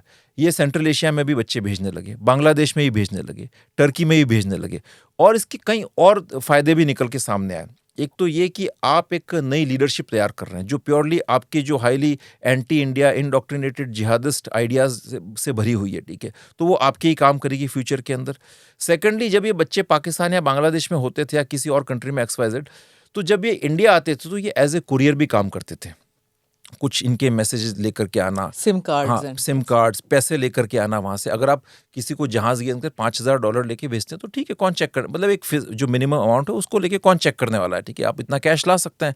उसके अलावा इनमें से कई सारे लड़कों को पाकिस्तान के अंदर 20-20 दिन की स्मॉल वेपन्स हैंडल करने की ट्रेनिंग दी गई, जिसमें इनको बेसिकली पिस्टल, कार्बाइन वगैरह ये सब इनको सिखाते थे, AK वेके।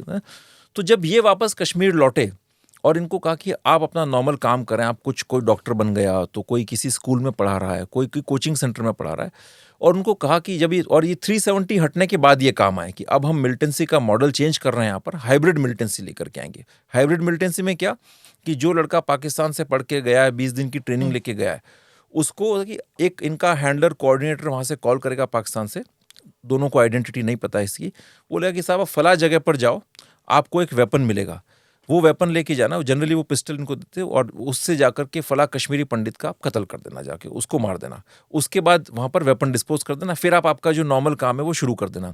डॉक्टर का काम कर रहे हो तो डॉक्टर का काम करना, कोचिंग में पढ़ाते हो तो कोचिंग में पढ़ाने का काम कीजिए। तो ये फिनोमेना आया, इसको हमने कहना शुरू किया हाइब्रिड मिलिटेंट्स, और ये हाइब्रिड मिलिटेंट्स वही थे जो वहाँ से पढ़ के आए थे। उसके अलावा चौथा फायदा क्या, OGWs वाला वो भी तो हुआ। यस, फिर चौथा फायदा क्या, ये जब जर्मनी वगैरह में जो बच्चे इन्होंने पढ़ने भेजे, बाहर भी भेजे, तो वहाँ पर वो इनकी नैरेटिव को बूस्ट करने में बड़ी मदद करते थे। जो जिनको इन्होंने कईयों को ह्यूमन राइट्स के कोर्स करवाए कश्मीरियों को बाहर भेज करके, तो वो फिर इंटरनेशनल NGOs में काम कर रहे हैं, आपका वहाँ पर UN के बाहर जाकर के प्रोटेस्ट कर रहे हैं, अलग अलग फ्रंट खुलवा दिए, वहाँ पर जाकर के कुछ आर्टिकल्स वगैरह लिख रहे हैं, कोई न्यूयॉर्क टाइम्स में लिख रहा है तो कोई कहाँ लिख रहा है, अलग अलग। तो नैरेटिव और परसेप्शन के अंदर भी इसका एक बड़ा फायदा हुआ इनको। हाइब्रिड जिहादिज्म हो गया ना फिर हाँ ये। बिल्कुल, ये तो इसीलिए मैं कह रहा हूँ जो जिहाद का जो कॉन्सेप्ट है बेसिकली, वो एक कहता है ना कॉम्प्रिहेंसिव फुल स्केल वॉर है। It is not just about combat, जो कहता है ना आपका बंदूक लेके जाने वाली वहीं तक कन्फाइंड नहीं है, ये एक व्यापक सिविलाइजेशनल वॉर है। तो जैसे हम लोग आपने जब जिक्र किया उदयपुर का कि वी इग्नोर्ड द साइंस, जो एडमिनिस्ट्रेशन है they ignored the science, the same thing happened with Haryana, है ना। जब ये यूनिवर्सिटी वहाँ पे था, जब आप देख रहे हैं कि 20-30 जो फैकल्टी है वो सब they are all Kashmiri Muslim doctors, क्यों एक यूनिवर्सिटी में इतने सारे आए, राइट? कि I am not saying just Muslim, I am just saying कि कल को किसी हरियाणा के इंस्टीट्यूट में अगर 20 फैकल्टी मेंबर सिर्फ तमिलनाडु से हैं, या 20 फैकल्टी मेंबर सिर्फ केरला से हैं, या 20 सिर्फ वेस्ट बंगाल से आए हैं, तो why only in that university? आप सोचेंगे तो सही ना। तो ये सिक्योरिटी मैपिंग होनी चाहिए थी, नहीं हुई। दिल्ली में भी वही था, यू नो, एंड इवन से जो लखनऊ की जो डॉक्टर हैं वो जो मतलब अपनी फैमिली को छोड़ के, छोटे बच्चों को छोड़ के, she just leaves her husband and she decides to go and get a job in Haryana. हाँ, क्यों गई वो? वहाँ पे जाके फिर लोगों को, वहाँ पे स्टूडेंट्स को रोक टोक रही थी कि आप ऐसे कपड़े मत पहनो, यू नो, एंड मतलब she was indoctrinating many of them. There was no intelligence input in all of this that was happening. और डॉक्टर्स कर रहे थे। तो अगेन हमारा डिफ़ॉल्ट मैकेनिज्म है कि डॉक्टर पे कभी शक नहीं करना, हालांकि हिस्ट्री हैज शोन कि वो करते हैं। इट्स नॉट नेसेसरी, कोई भी प्रोफेशन इज नॉट कि प्रोफेशन इज गॉड गिवन। आपके दिल में, दिमाग में जो बात है, इट विल हैपन। 9/11 वाले सारे पढ़े लिखे लोग थे। आपके यासीन मलिक वगैरह, ये लोग भी कोई अनपढ़ जाहिल लोग नहीं है, सब बड़े कश्मीर के अंदर पुराने मिलिटेंट्स भी हाईली एजुकेटेड लोग थे, ठीक है। बुरहान वानी भी पढ़ा लिखा था। अलकायदा वगैरह के जो हैं सारे के सारे, जवाहिरी वगैरह, ये भी कोई डॉक्टर था तो कोई क्या था। बगदादी भी जो है PhD था। तो इसलिए कहीं we should have known. Yes, मैं इसको, आपने कहा इंटेलिजेंस फेलियर, मैं इसको कहूँगा कोलोसल इंटेलिजेंस डिजास्टर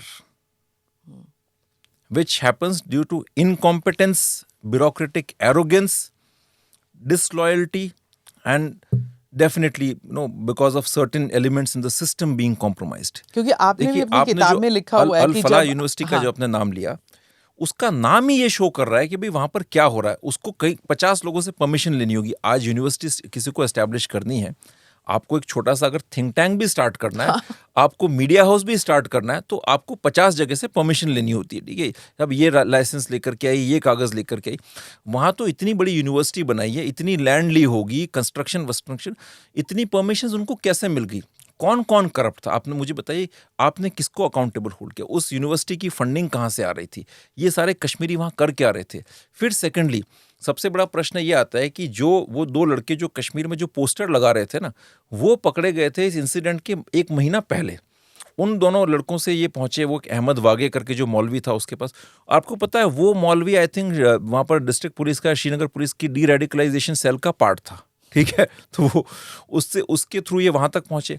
अब उसने इनको सारी इन्फॉर्मेशन वहाँ से रिवील हुई, बिकॉज वो इनको कोऑर्डिनेट कर रहा था, इनके टच में था, तो डेफिनेटली वहाँ से कहीं ना कहीं यहाँ कौन कौन इस नेटवर्क में इन्वॉल्व है। और एक या दो पुलिस अफसर हैं हाँ, जिन्होंने ये सारा, ठीक है, वो सारी चीजें उनको भांडा पता फोड़ा, चली। हाँ। अब 1 महीने का समय था आपके पास, आपको अगर आपको गाड़ी का मेक, गाड़ी का नंबर वगैरह सर से, देखिए मैं तो एक कहते हैं कि एनालिस्ट की तरह बात कर रहा हूँ कि अगर ठीक है आपको, अगर आप इंटरोगेट करते हैं, आप किसी लीड्स को कनेक्ट करते हैं, तो आपको वो चीज़ें पता चलती हैं।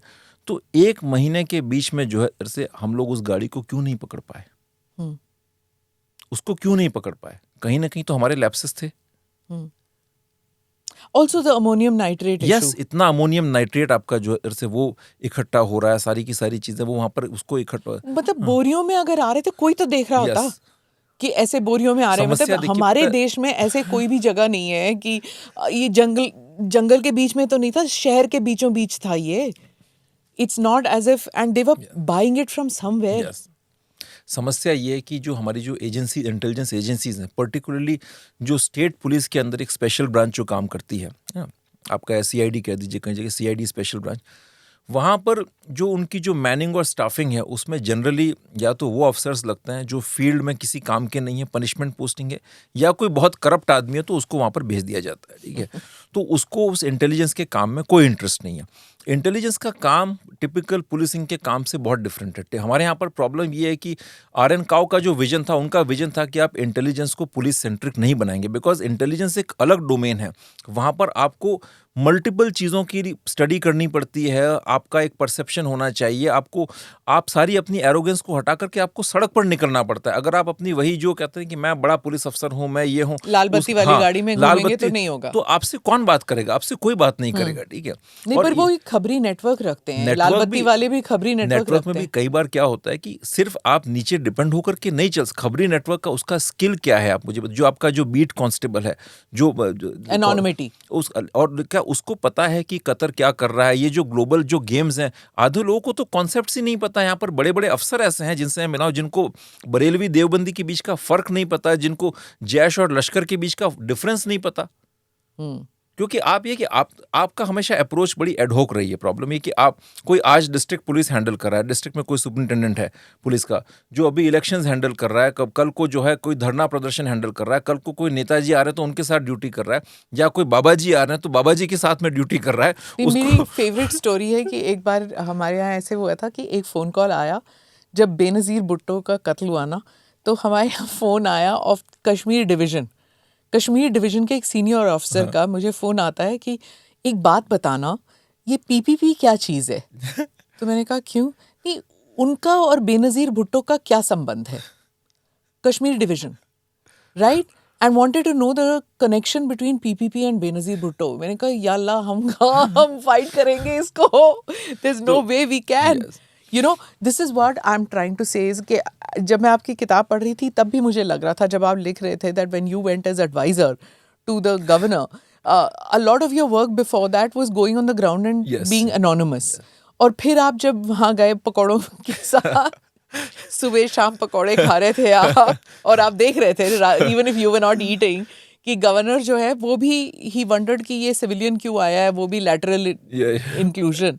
तो उस दौर के बारे में बताइए हमें। वो बड़ा एक इंटरेस्टिंग दौर था एक्चुअली। देखिए, मैं तो एक रिसर्चर था और मैं उदयपुर में ही था। मैं अमेरिका से आया था और उदयपुर के अंदर मैं एक एनजीओ के साथ में आई वाज वर्किंग। लेकिन मैंने विवेकानंद फाउंडेशन के साथ कुछ अपना आर्टिकल्स कंट्रीब्यूट करना शुरू कर दिया, बिकॉज एक इंटरेस्ट था इस फील्ड के अंदर। फिर मेरे पिताजी पुलिस सर्विसेज से रिटायर्ड हैं, तो वो अपने ज़माने में अपने इंटेलिजेंस में थे, तो उन्होंने वो सारी वो अमेरिकन सेंटर की जो कैलकाटा में जो बॉम्बिंग जो प्लान जो चल रहे थे उसके इन्वेस्टिगेशन में इन्वॉल्व थे। पंजाब टेररिज्म में उनको गोली भी लगी थी के दौरान। पंजाब टेररिज्म में ये जिंदा सुखा 2 टेररिस्ट थे, तो उन्होंने वो एक एनकाउंटर में मेरे फादर को गोली भी लगी थी। उसके बाद इन्होंने जाकर के जनरल वैद्या को मारा था। तो इंटरेस्ट शुरू से था। उसके बाद लिखना शुरू किया। यूएस में मैं जब गया तो वहाँ पर ज़्यादा एक्सपोजर हुआ। वहाँ मैं स्टूडेंट पॉलिटिक्स में इन्वॉल्व था। फिर यूएन काउंटर टेररिज्म कमेटी के भी कुछ प्रोजेक्ट्स वगैरह इस तरह के, तो इंटरेस्ट था। तो फिर मैंने वीआईएफ के लिखना शुरू किया। इन द मीन टाइम एक रेडिकलाइजेशन के ऊपर एक प्रोजेक्ट आया था, तो उसके लिए मैं कश्मीर गया था। तो 8-10 दिन की स्टडी वहाँ पर थी। और उसके बाद जब आया तो तब मैंने वो सारे साइंस वहाँ पर देख लिए थे कि होम ग्रोन सुसाइड बॉम्बर्स यहाँ पर डेवलप हो रहे हैं। क्योंकि कश्मीर में उससे पहले लोकल लड़की सुसाइड बॉम्बिंग में जाने का ट्रेंड नहीं था।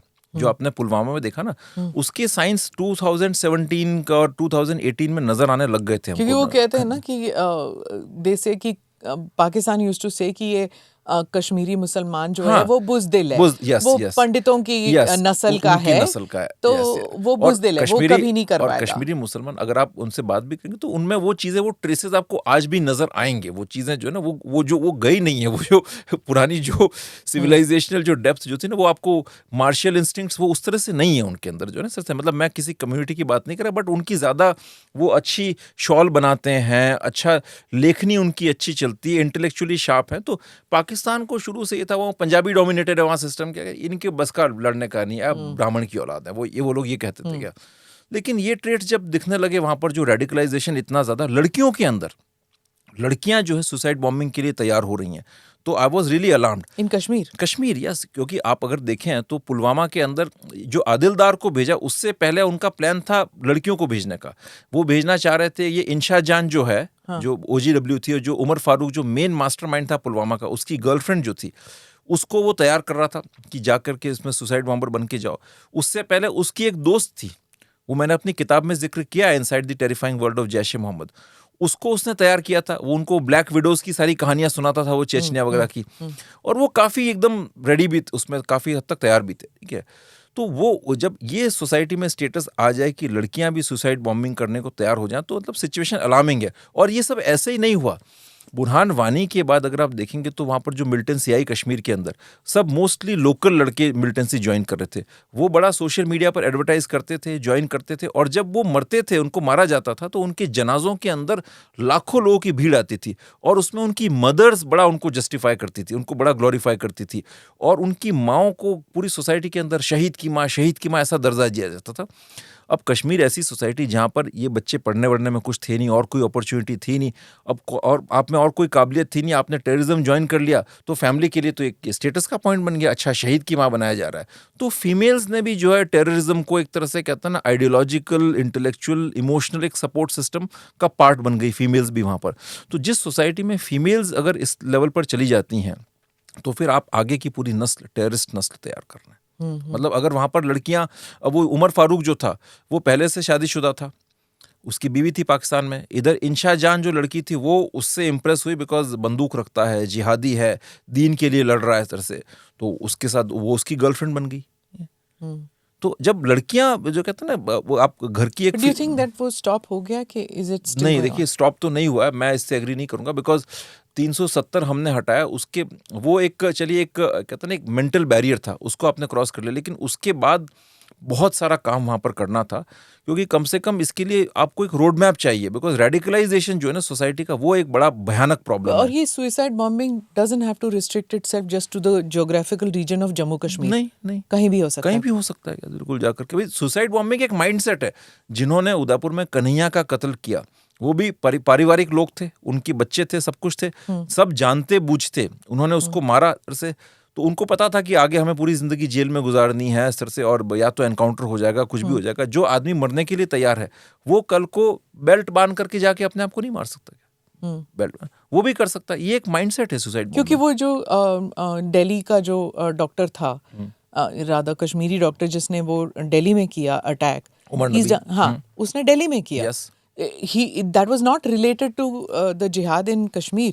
अब ये इंडिया को अब 370 के हटाने के बाद, और ये अभी जो हाल फिलहाल में नए चेंजेस आए ना, अब ये पूरा रिलीजियस हो गया इनके लिए। ये जो इनके जो इंटरसेप्शन भी, कम्युनिकेशन बीच में पकड़े गए थे, जैसे वो एक जो बसेस जा रही थी जो वैष्णो देवी और वो माता जी के दर्शन करने के लिए, वहाँ पर उनको इन्होंने टारगेट किया था। तो अब ये पाकिस्तान कह रहा है कि साहब जो आप इसको बिल्कुल भी, कोई फीमेल्स को, बच्चों को बिल्कुल मत बख्शो, हिंदू हैं तो मारो इनको। अब ये पूरा रिलीजियस उस पर आ गया, और आसिम मुनीर जो है वो बहुत हार्डकोर जिहादी माइंडसेट का आदमी है। तो इस नैरेटिव वॉर में क्या India will always be playing catch up? India को देखिए, मैं आपको, हमने काफ़ी नुकसान तो हमारा हो चुका है, ठीक है ना। तो कई सारी चीज़ें एक स्टेज के बाद इरिवर्सिबल हो जाती है, क्योंकि आप समय के साथ सबक सीखने को तैयार नहीं है। तो इंडिया को अगर अभी भी आप चीज़ों को टैकल कर सकते हैं, लेकिन बहुत मैसिव एफर्ट की ज़रूरत है। आप ये बिल्कुल एडहोक तरीके से, कहते हैं ना, ब्यूरोक्रेटिक तरीके से आप इसको हैंडल नहीं कर सकते। आप एक चीज़ देखिए, तो क्या बने? मैं आपको एक चीज़ बताता हूँ। नहीं, पुलिस स्टेट बनने की बात नहीं है। देखिए कैसे बने हम फिर, मैं बताता हूँ। मैं आपको एक एग्जांपल दूंगा। टर्की का ये जो अभी जो हुआ था सारा ये दिल्ली वाला ब्लास्ट, उसके अंदर ये बीच में टर्की के लिंक्स आए थे, कोऑर्डिनेट कर रहे थे, ये तो ओपन डोमेन में ये इन्फॉर्मेशन है। आप उसके बाद ऑपरेशन सिंदूर के बाद जो है, ऑपरेशन सिंदूर के अंदर टर्की से इनके मिलिट्री एक्सपर्ट्स आकर के पाकिस्तान की मदद कर रहे थे, उनके ड्रोन एक्सपर्ट्स आए थे, वो लोग मारे भी गए कश्मीर में, टर्की वाले कितना वो पाकिस्तान को मदद कर रहे हैं। लेकिन पहलगाम से ठीक 1 या 1.5 महीना पहले वहाँ पर अंकारा के अंदर एक कॉन्फ्रेंस हुई थी।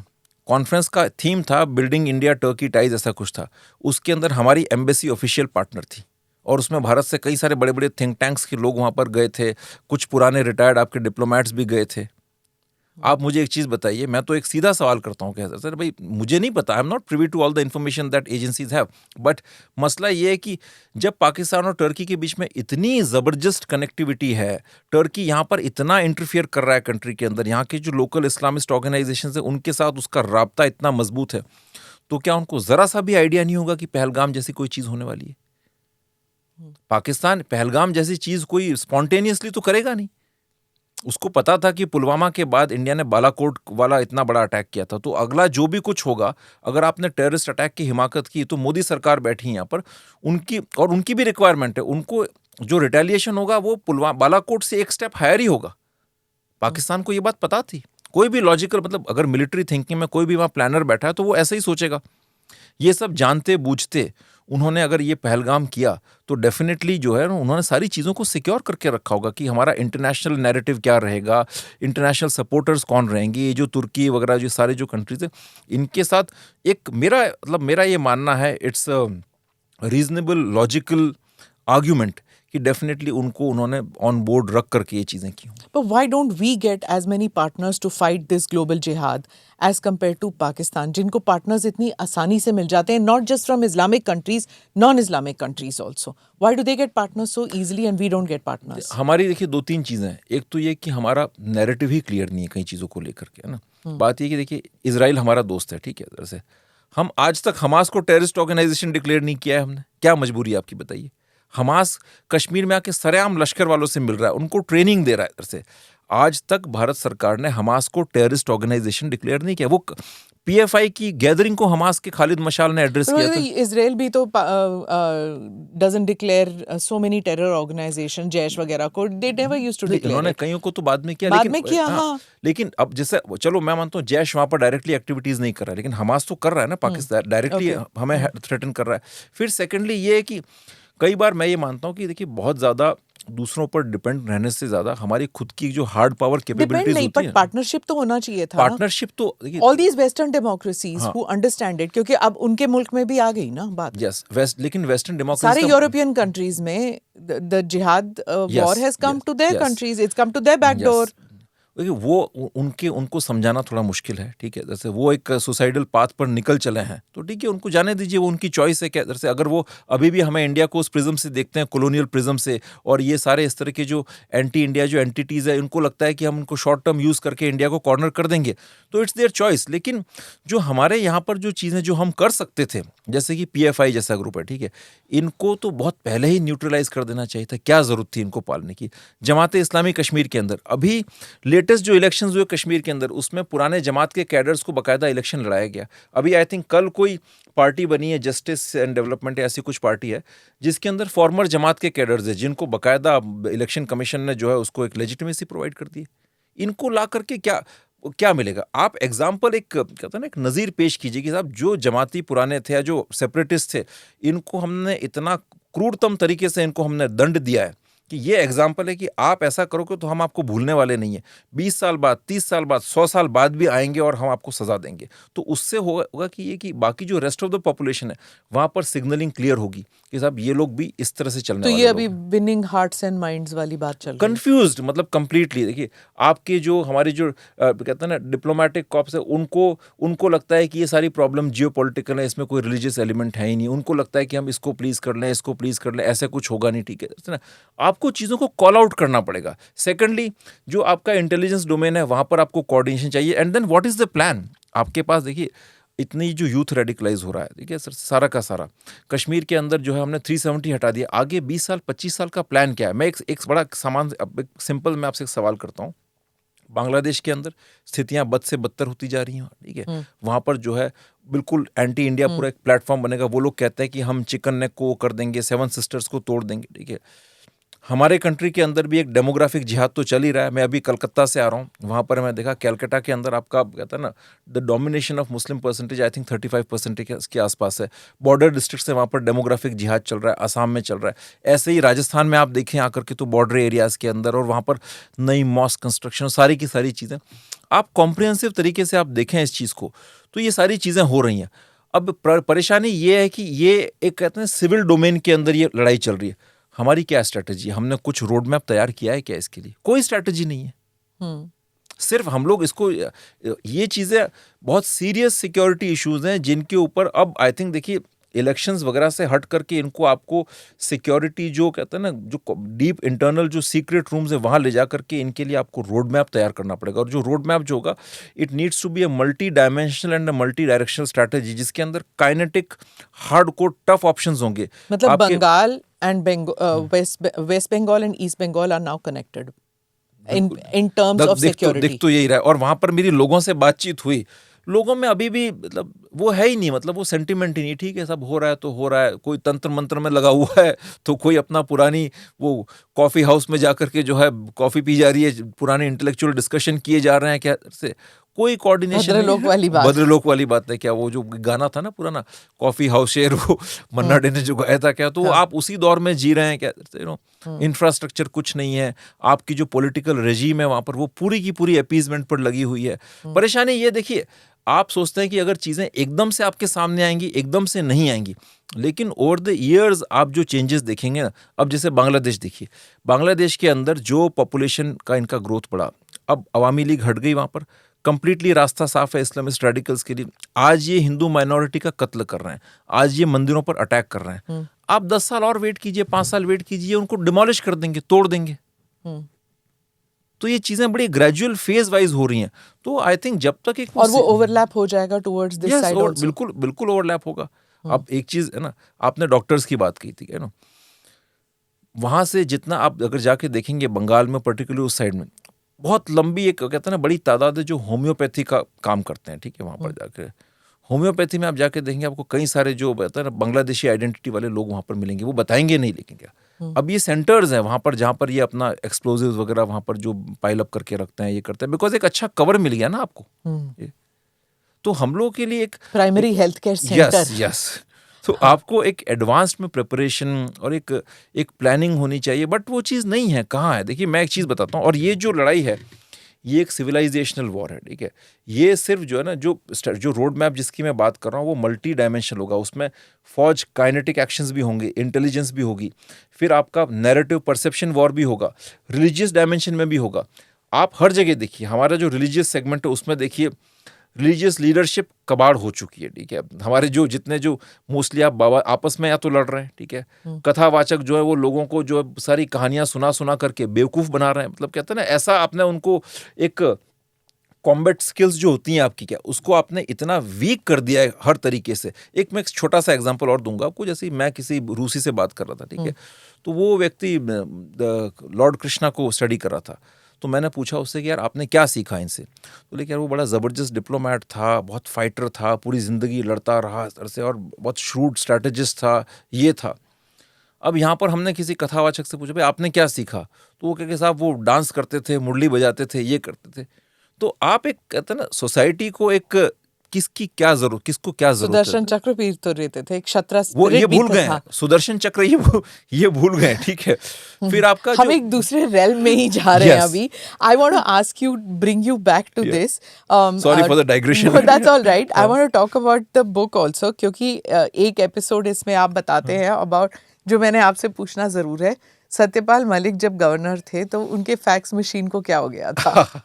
आप मुझे परेशानी में डाल रही है, बताइए तो सही क्या हुआ था? देखिए हुआ ये था कि वो चलिए मैं बता ही देता हूँ आपको। अब आई थिंक वो दिल्ली आए हुए थे, ठीक है, तो वो काफी इंटेलेक्चुअल टाइप के आदमी थे और जिंदगी को बड़े एक प्यार से जीते थे। हालांकि वो किसान आंदोलन से निकले हुए थे, लेकिन पुराना वो था ना, he was very impressed with Ram Manohar Lohia, Jawaharlal Nehru, Ashok Mehta और उस तरह के जो पुराने जो पीलू मसानी और जो सोशलिस्ट लीडर्स थे उनसे बड़ा इम्प्रेस थे। और फिर जो है चौधरी चरण सिंह के साथ काम किया, फिर वो पॉलिटिक्स में हायर लेवल पर आ गए थे। तो फिर जो है जिंदगी को थोड़ा तसल्ली से, कहते हैं एक शौक से जीने के बड़े शौकीन थे, तो उसमें खाने के शौकीन थे बड़े। तो आई थिंक वो दिल्ली आए हुए थे, ठीक है। तो हमारे पास कहीं से इंटरनल रिपोर्ट्स आ रही थी कि अब यहाँ पर बड़ी हॉर्स ट्रेडिंग चल रही है। और आप सिक्योरिटी एडवाइजर के हाँ, मैं मोस्टली सर से, मैं ऑफिशियल कैपेसिटी में नहीं था, बट मेरा ब्रीफ ये था। हाँ, तो मैं इन सारी चीज़ों को, मिलिटेंसी, इंटेलिजेंस, सिक्योरिटी वगैरह, इन सब चीज़ों के ऊपर मैं उनको एडवाइस करता था। बट होता है कि आप कश्मीर में काम करते हो तो फिर आपका कोई मैंडेट नहीं रहता, आप पॉलिटिकल चीज़ों से भी डील करते हैं। मल्टी लेयर्ड है ना वहाँ पे, बहुत मल्टी लेयर्ड चीज़ें ओवरलैप करती हैं। तो अब उन दिनों माहौल ये था कि इनकी सरकार चली गई थी, अब बड़े प्रयास हो रहे थे कि किसकी सरकार बना दी जाए नई सरकार के अंदर। तो उसमें सबने दावा किया, एक प्रयास ये था कि सज्जाद लोन जो हैं, जो इनके राम माधव जी के बड़े क्लोज थे से, तो इनको बना दिया जाए, ठीक है। अब सज्जाद लोन की समस्या ये थी कि उसके पास मैंडेट नहीं था, उसके पास बहुत गिनती के एमएलएज थे ही नहीं उसके पास, ठीक है। प्लस उनका एक अपना इतिहास भी, उनके भाई बिलाल लोन आज भी हुर्रियत के अंदर है और कई सारा एक ड्यूबियस उनका इतिहास है, ठीक है। मैं उन चीज़ों का मैं डिस्कस नहीं करना चाहूँगा, ठीक है सर, मतलब इतने भी नेशनलिस्ट नहीं है जितना कि प्रोजेक्ट किया जाता है, ठीक है। तो अब जो है सर से, अब उनको अगर बनाना है तो डेफिनेटली आपको जो है लेकर के आने पड़ेंगे, ये सारे के एमएलए आपको तोड़ने पड़ेंगे, ये सब करने पड़ेंगे। फिर ऑन द अदर हैंड जो दूसरी पार्टीज थी, नेशनल कॉन्फ्रेंस हो गया, जो ये पीडीपी हो गया, इनके दिमाग में ये था कि शायद ये बीजेपी जो है सज्जाद लोन को बना देगी और वो पूरी जम्मू सेंट्रिक गवर्नमेंट हो जाएगी और हमें दिक्कत हो जाएगी। तो वहाँ से, उधर से भी, पाकिस्तान से भी ऑर्डर्स मिलेंगे कि नहीं, ये सरकार नहीं बनने देनी है, कुछ भी हो जाए तो क्या करें। तो फिर इन लोगों ने डिसाइड किया, तीनों ने, कि पीडीपी और नेशनल कॉन्फ्रेंस और कांग्रेस की हम लोग मिल जाते हैं। तो आई थिंक ज़रूरत थी शायद उनको 44 एमएलएज की और इनके पास हो गए थे 54। उधर बहुत कम थे, इनके पास में 25, मतलब कितने में, ख्याल से 30 या 32 के आसपास ऐसे कुछ। तो आप इतने तो आप कहाँ से जोड़ सकते हैं, आप 1-2 तो ला सकते हैं, लेकिन आप 10-12 कहाँ से लेके आएंगे। तो मैंने मलिक साहब को कॉल किया, वो यहाँ दिल्ली में थे, तो उनको कहा कि रात के, आई थिंक रात के 11:30-12 बजे होंगे, सर ये कल जो है प्रपोजल लेकर के आ रहे हैं, दावा पेश करेंगे क्या। तो उन्होंने कहा कि आप बड़े दुष्ट आदमी हैं। उनका क्यों होगा कि भाई मैं अपना जो है मच्छी खा रहा हूं, प्रॉन खा रहा हूँ, आपने सब you have ruined and destroyed my pleasure. Sir अब ये तो आपकी, तो क्या चलिए फिर आई थिंक फिर उन्होंने भी अपने सेटअप में बात की होगी, स्पेशल जो डायरेक्टर सीआईडी वगैरह के जो थे उनसे, उन्होंने भी शायद उनको सेम सिमिलर काइंड ऑफ चीज़ें कुछ बताई होंगी। फिर वो आ गए वहाँ पर। इधर से आने के बाद फिर जो है कि भाई अब क्या किया जाए, तो आई थिंक शाम तक तो इन लोगों ने भेज दिए थे प्रस्ताव, ठीक है। तो सज्जाद लोन ने शायद ट्विटर वगैरह उस पर भेजा था या किसी ने व्हाट्सएप पर भेजा, क्या किया, तो अब क्या करें। तो फिर जो है हुआ ये था कि उस दिन आई थिंक ईद थी, जितना मुझे याद आ रहा है, फेस्टिवल का टाइम था, कोई था भी नहीं थी और फैक्स मशीन खराब हो गई थी। फैक्स पे कौन करता है? अब सरकार तो फैक्स पर ही चलती है ना। और कई बार देखिए हमारी मशीन्स भी सियासी जो नुआंसेस को समझती हैं, तो कई बार वो ऐसे मौकों पर खराब हो जाती हैं, ठीक है ना। तो बड़ी इंटेलिजेंट मशीन्स हैं, ठीक है। तो कई बार ऐसे मौकों पर खराब हो जाती हैं, ठीक है। तो फिर अब वो खराब हो गई, क्या करें। और उसके बाद फिर जो है उन्होंने इसको क्या किया जाए, किया जाए। तो सुझाव एक ही था कि भाई अगर कुछ व्हीलिंग डीलिंग से बन गए तो कल को जो है मुकदमे फेस करने पड़ेंगे, दिक्कत होगी। तो फिर आई थिंक उन्होंने ऊपर कंसल्ट किया दिल्ली के अंदर और रजामंदी लेकर के आई थिंक बेस्ट रिकोर्स यही है कि what was his allergy to Omar Abdullah, ऐसे स्टेटमेंट्स करते थे वो, क्यों? वो ये था, देखिए वो बेसिकली उसमें कोई हिस्ट्री तो होगी। नहीं, मैं आपको बताता हूँ। देखिए वो ग्रास रूट्स लेवल के पॉलिटिशियन थे, ठीक है। वो उन्होंने राजनीति शुरू की थी, जनसभाओं को संबोधित करना, ये सब यूपी में चौधरी चरण सिंह के साथ में। 26 साल की एज में एमएलए बन गए थे। उस वक्त स्थिति ये आ गई थी कि वो यूपी के चीफ मिनिस्टर भी बन जाते, लेकिन मसला ये हुआ कि जो है चौधरी चरण सिंह, फिर वो उनके जो बेटे जो थे चौधरी अजीत सिंह वगैरह से, तो वो फैमिली इश्यूज आ गए कि भाई अपने बच्चे को हटा करके कौन इसको आगे करेगा। तो उनको फिर गुड बाय कर दिया गया वहां से कि भाई जो है कि आगे की लीडरशिप तो इन्हीं के पास जाएगी। फिर वो कांग्रेस में आ गए, तो उस वक्त वो आदत वही लगी हुई थी। अच्छा, मतलब कि वो नेपोटिज्म वाली बात से उनको एक कांटा था। यस, तो वो उनको वो परेशानी शुरू से थी, ठीक है। अच्छा। और वो सोशलिस्ट विचारधारा के थे, आप तो। और ये उमर वगैरह सारे के सारे बड़े एलिटिस्ट टाइप के लोग हैं। और फिर वो इस वक्त फिर उसके बाद तकरीबन वो लगभग 20 साल तक एक्टिव पॉलिटिक्स से थोड़े बाहर रहे, ठीक है। फिर वापस बिहार का गवर्नर लगाया गया उनको।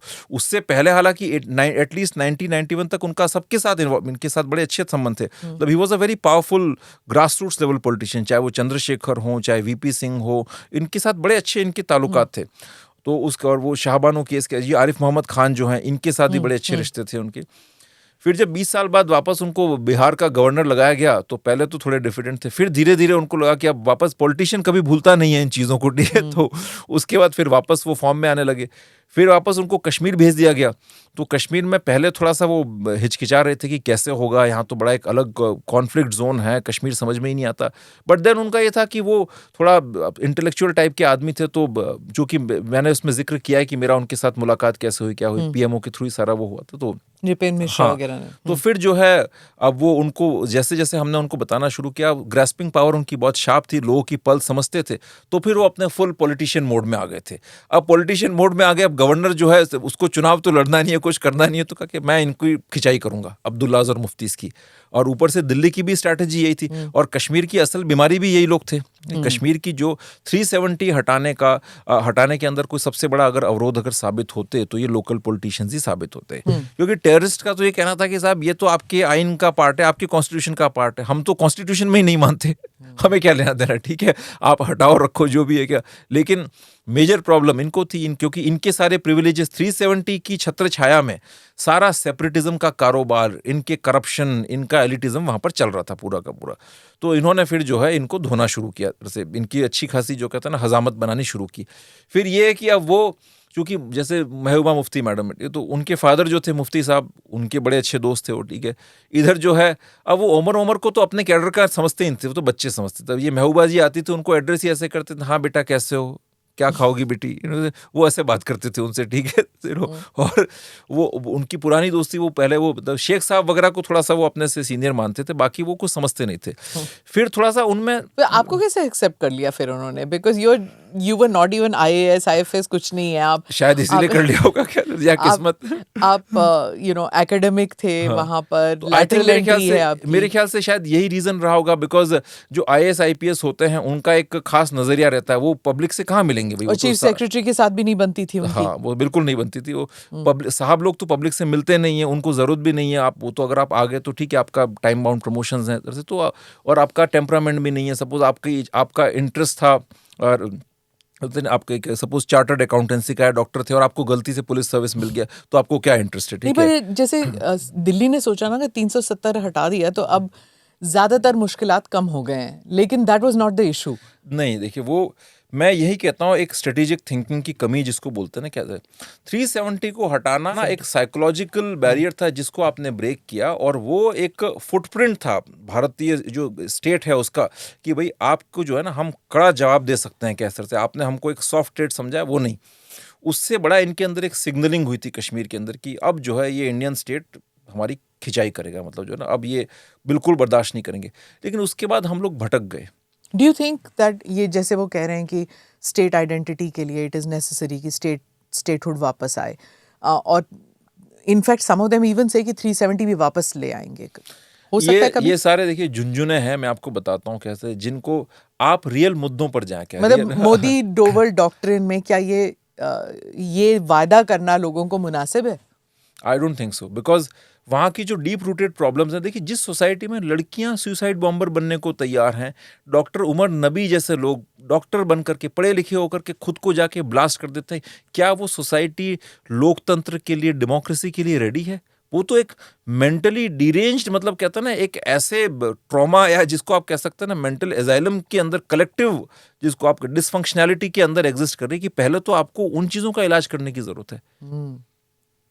वो स्टेटहुड वगैरह की डिमांड इसलिए कि क्योंकि उनके प्रिविलेजेस इंटैक्ट हो जाए, उनके करप्शन के रास्ते खुल जाए, उनकी पावर ग्रैबिंग की सारी चीज़ें खुल जाए, और वापस वो पाकिस्तान चाहेगा कि स्टेटहुड मिल जाए, क्योंकि वापस उनका सिस्टम आ जाएगा तो फिर जुडिशरी भी उनके लिए काम करेगी, पुलिस के अंदर भी उनका पेनिट्रेशन होगा, इंटेलिजेंस में भी अपना पेनिट्रेशन होगा, तो टेररिस्ट को जो है शेल्टर्स अवेलेबल करवाना आसान हो जाए, कई सारी चीज़ें हो जाएंगी। Very important. तो what you are saying is कि जब तक कश्मीर का जो डिसफंक्शनैलिटी को ख़त्म नहीं किया जाता, तब तक return for normalcy is not possible in Kashmir.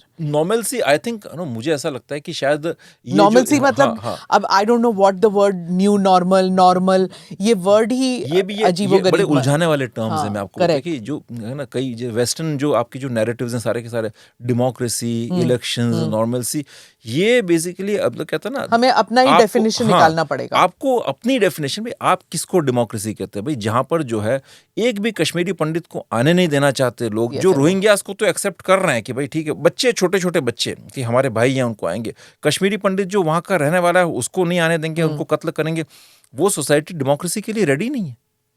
This is the single biggest misconception. Mentally derange society ये है. न्यू नॉर्मल एक्सेप्टेबल है. छोटे छोटे बच्चे अगर जो है ना पत्थर, अभी वो तो ठीक है हो नहीं रही है, लेकिन पत्थरबाजी कर रहे थे जहां पर, और जो लड़के पत्थरबाजी कर रहे हैं, सपोज 60,000 70,000 आदमी पत्थरबाजी कर रहा है, आप उसको AK-47 दे दीजिए, वो AK-47 चलाएगा.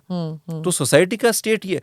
तो इसलिए ये सारे जो आई थिंक हमारे डिप्लोमैट्स को और हमारे जो है ना इनको सरकार में चाहिए कि इनको दे शुड गेट पीपल जिनका थोड़ा सा स्ट्रेटेजिक विजन हो, जिनको विदेश नीति की, सिक्योरिटी अफेयर्स की अंडरस्टैंडिंग हो. ये बाबूगिरी से इनको बाहर निकलना पड़ेगा. आपने मलिक साहब की एक बात की थी, मैं एक बार वो उनका एक स्टेटमेंट उन्होंने दिया था वहां पर कि भाई मेरा इन आतंकवादी भाइयों से विनम्र निवेदन है कि वो इन गरीब पुलिस वालों को ना मारे. ये तो आप ही की तरह गरीब लोग हैं, आपको लूटा है यहाँ के बड़े ब्यूरोक्रेट्स ने और पॉलिटिशियंस ने. उनके 50-50 कमरों के घर हैं जिसके अंदर 50-50 लाख के कालीन हैं. तो नेक्स्ट डे जो है वहां पर राजभवन के बाहर वहां के जो लोकल पॉलिटिशियंस हैं वो आके खड़े हो गए. इनको मारे क्या फिर? नहीं वो बोले कि धरना दिया था उन्होंने. हाँ कि जनाब वो बैग लेके आ गए कि हम तो बाहर नहीं जाएंगे, ये तो मरवाएगा हमको क्या सर से, ये तो हम तो अंदर रहेंगे यहाँ पर क्या. राजभवन का दरवाजा खोल दीजिए, हम अंदर आएंगे. हाँ, you mentioned that in your book. It's very ये सारी चीजें बड़ी होती थी वहां पर. बट कुल मिलाकर के मैं यही कहना चाहूंगा कि स्थितियां बड़ी भयानक हैं. जैसे मैं बहुत पेसिमिस्टिक साउंड नहीं कर रहा हूं, बट आई थिंक देखिए जो है वो है, और I think we should not hesitate. It's time to be realistic about things like that. नहीं तो फिर शतुर्मुख वाली बात हो गई है. You don't want to accept the reality. Politically correct होने की फिराक में या किसी को प्लीज करने की कोई जरूरत नहीं है. हमें बड़ी सीधी स्ट्रेट फॉरवर्ड बात करनी है, और ये जंग की सॉल्यूशन पहले इंटरनल डोमेन से शुरू करें. और एक हार्ड पावर जो होता है ना, उसका कोई रिप्लेसमेंट नहीं. आप अपना हार्ड पावर, अपनी हार्ड कैपेबिलिटीज, इंटेलिजेंस कैपेबिलिटीज मजबूत कीजिए, आपका नेचुरली डेफिनेशन चीजें जो ना आगे बदलेंगी. एक लास्ट बात मैं जो कहूंगा भाई, ऐसी चीजों को डील करने के लिए कंट्री में एक मजबूत स्ट्रेटेजिक कल्चर की जरूरत होती है. देखिए अब आप देखेंगे जो इस्लामिक सिस्टम्स हैं, तो वहाँ पर जो सारा जो पूरा उनका लिटरेचर देखेंगे, बैटल ऑफ बद्र हो गई या फिर जो कैलिफेट के सारे सिस्टम्स हो गए, तो एक strategic doctrine, strategic literature, strategic culture already है. जब वो बात करते हैं कि साहब ये जो एक इस्लामिक लैंड है और एक आपका मैं वो टर्म्स में भूल रहा हूँ, सॉरी, क्या है दारुल हर्ब और दारुल इस्लाम वगैरह, ये सारे स्ट्रेटेजिक थॉट को कहते हैं बूस्ट करने वाली सारी की सारी चीज़. दारुल हर्ब मीन्स आपका land of war and Darul Islam means land of peace. तो आप इसको करिए. फिर दावा का कॉन्सेप्ट वगैरह, ये सारे स्ट्रेटेजिक वॉर लाइक कॉन्सेप्ट्स हैं. अब यहाँ पर जो है हमारी ज़रूरत है कि हमारे यूथ के अंदर, पर्टिकुलरली आपका यूथ जो है वो एक बहुत अलग तरीके से डिफंक्ट हो रहा है.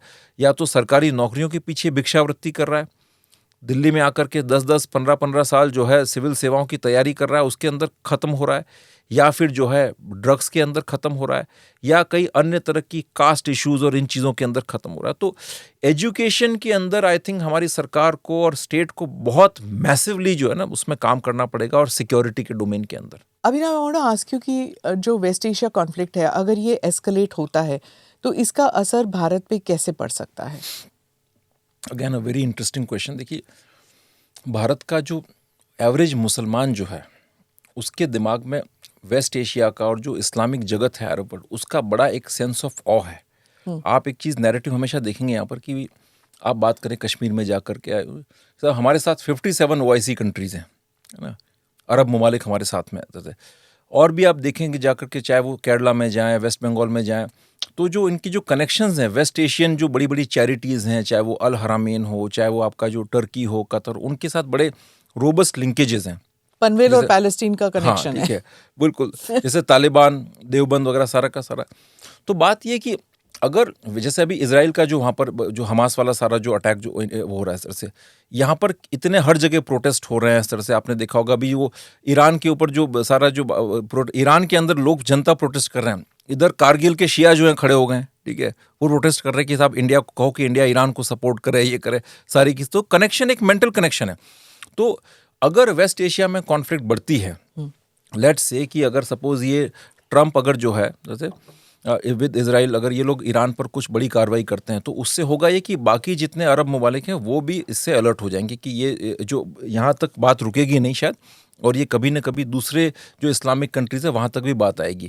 तो वो discomfort may be at some stage ये जो इस्लामिक नेटो की बातें अभी चल रही हैं उसको हकीकत बना सकता है, या फिर और एक और चीज़ मान के चले कि सपोज इस बीच अगर अमेरिका में कोई बड़ा टेरर अटैक या ऐसे कुछ हो जाता है तो वहाँ पर कॉन्फ्लिक्ट और बढ़ेगी, और अगर दूसरे कंट्रीज इन्वॉल्व हुए उसमें, ये टर्की, सऊदी वगैरह, और अगर फिर उसके बाद अगर इनको जवाब देना पड़ा इजरायलीज और अमेरिकन को, तो उससे वहाँ पर मैसिव डिस्ट्रक्शन होगा। हालांकि नुकसान उनका भी होगा, लेकिन डिस्ट्रक्शन होगा इस्लामिक वर्ल्ड के अंदर।